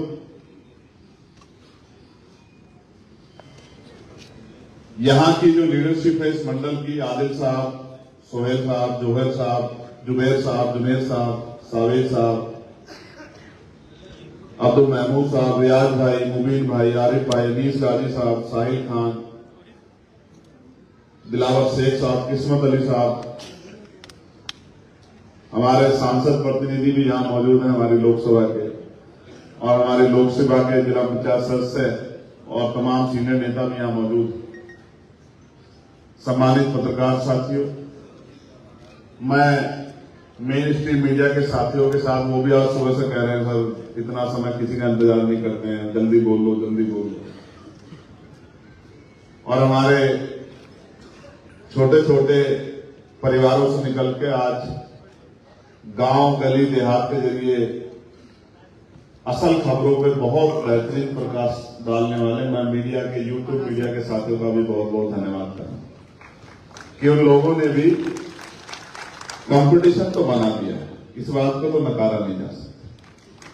आज तक तो कई बार उनके चैनल से उठा के खबर मेन स्ट्रीम मीडिया के लोग चलाते। मेरे याद, मैंने लास्ट टाइम एक भाषण दिया था कावड़ के समय, और मेरा भाषण, क्योंकि मैं वकील हूं तो मैं संविधान के खिलाफ जाके एक शब्द नहीं कर, इस मंच से बहुत सारी बातें की गई, सबसे मैं सहमत असहमत हो सकता हूं, उनके व्यक्तिगत विचार भी हो सकते हैं, लेकिन क्योंकि मैं संवैधानिक पद पे हूं और मैं संवैधानिक तरीके को ही सही तरीका मानता हूं, तो मैंने तब दिया था एक बयान एक गांव में नजीबाबाद के, और वो बयान ये था, आज भी वो तार्किक है। आज जब मैं उस बयान को दोहराऊंगा तो भी मीडिया हो सकता है पता नहीं क्या क्या कहकर चला है, लेकिन आज भी मैं उसी स्टैंड पर खड़ा हूं। मैं एडवोकेट चंद्रशेखर आजाद ये मानता हूं कि भारत का संविधान सभी को बराबर की आजादी देता है, सभी को बराबर के हक देता है, सभी को बराबर के अवसर देता है। और आज भी मैं इस बात को दोहराते हुए कहता हूं कि भारत में बहुत बड़े पैमाने पे धार्मिक अल्पसंख्यकों में मुसलमानों की, जैनों की, सिखों की, बौद्धिस्टों की, ईसाइयों की धार्मिक आजादी को छीना जा रहा है। मुझे इस बात को कहने में कोई शिकवा शिकायत नहीं है, ये हो रहा है आंखों के सामने। मैंने ये कहा था तब कि 1 महीने करीब कावड़ का त्योहार चलता है, सरकार पूरी व्यवस्था करती है, प्रशासन पूरी व्यवस्था करता है, सरकार के लोग फूल बरसाते, होना चाहिए, सभी के धर्मों का सम्मान होना चाहिए। लेकिन अगर मुसलमान ईद की नमाज जो 15 मिनट की होती है उसमें पैर अगर सड़क पे रख लेगा तो पीछे से पुलिस का डंडा लग जाएगा कि पैर आगे को रख, पीछे को मत कर लियो पैर। उस बात को गांव के लोगों ने रिकॉर्ड किया और मेन स्ट्रीम मीडिया के लोगों ने चलाया कि चंद्रशेखर आजाद का विवादित बयान। तो भैया कौन सा विवादित बयान है, मुझे ये तो बता दो, कौन सा विवादित हिस्सा है उसका। इसलिए मैं मीडिया के साथियों को, जो बहुजन मीडिया के साथी हैं, यूट्यूबर्स हैं, उनका भी बहुत बहुत धन्यवाद करता हूं। प्यारे साथियों, ये कार्यक्रम जो है मुस्लिम संवाद, समस्या और समाधान, आप तीनों लोग पहले बैठ जाओ, दूसरी बात नहीं बोलूंगा। ये जो वॉलंटियर साथी इनको कह रहा हूं, मैं एक बात को एक ही बार बोलता हूं और मुझे उम्मीद है कि मेरे भाइयों की बात को वो समझ में आ जानी चाहिए। उसके बाद आपको कह रहा हूं, ग्रीन शर्ट वाले बच्चे, आपसे कह रहे हैं, आपसे कार्यकर्ता हो ना आप, तो बैठिए ना सर, आपसे कह रहे हैं बैठने के लिए। ये पत्रकारों का नहीं पढ़ने देना, आप बैठ जाओ, आप बैठ के सुनोगे नहीं तो फिर अमल कैसे करोगे, उस पर काम कैसे करोगे। जब टीचर कक्षा में पढ़ाता है और जो स्टूडेंट टीचर की बात पर ध्यान न देके इधर उधर की बातों पर ध्यान देते हैं, जंगले को झांकते हैं, फोन पे ध्यान देता है, आपस में बातें करते हैं, जब पेपर आता है तो वो उत्तर भी ऐसा ही लिख के आते हैं और वो होता है कि सफाई के नंबर दे देना, बाकी हम पे कुछ आता नहीं। तो इसलिए मैं कार्यकर्ता साथियों से कहूंगा कि वो बैठ के सुने, अपने मेरी बात को अपने दिमाग तक ले जाएं और यहां से जाने के बाद उससे अमल करें। जब उस पर काम करेंगे तभी तकदीर बदलेगी। अगर तकदीर सिर्फ सुनने से और बोलने से बदलती तो शायद सबकी बदल गई, क्योंकि सुनते बोलते तो हम लोग है ही ना। तो जब इस कार्यक्रम पे चर्चा हुई तो चर्चा ये थी कि वक्त का अमेंडमेंट हुआ और बिहार में एक बहुत मजबूत आंदोलन चल रहा है। बिहार में जिन संगठनों ने आंदोलन को कॉल किया उन्होंने मुझे भी बुलाया। जब उन्होंने मुझे बुलाया तो फिर हमने ये चर्चा की पार्टी में, अपने पार्टी के सीनियर लीडरों से कि भाई ये पार्टी तो बहुजन समाज की पार्टी है, एससी, एसटी, ओबीसी, मुस्लिम, जैन, सिख, बोर्ड, ईसाई सबकी पार्टी है। तो इस मामले को देखो कि इस मामले में जो परेशानी कल खड़ी होगी वो कितने % लोगों को होगी। और फिर ये चर्चा हुई कि इस पे जिले वाइज मीटिंग होनी चाहिए और मीटिंग करके हमें लोगों को जागरूक करना चाहिए कि किस तरह से सरकारें हमारे हक हुकूक को संवैधानिक तरीके से, डंडे से नहीं, संवैधानिक तरीके से छीनने का काम है। तो बात यह हुई कि पहले कार्यक्रम जिलों में होंगे, लेकिन फिर चर्चा इस बात पे आई और यह भी कहा गया कि चर्चा हो, समस्या जानी जाए और समस्या का हल निकाला जाए। तो इसलिए आज की जितनी चीजें आपने रखी, चाहे वो तालीम से जुड़ी हो, चाहे वो रोजगार से जुड़ी हो, चाहे वो धार्मिक आदत से जुड़ी, उन सब चीजों को नोट किया गया। उनको हम लोग आने वाले चुनाव में अपने मैनिफेस्टो में लेकर आएंगे, इस बात का मैं आपको वादा दे रहा हूं। इसीलिए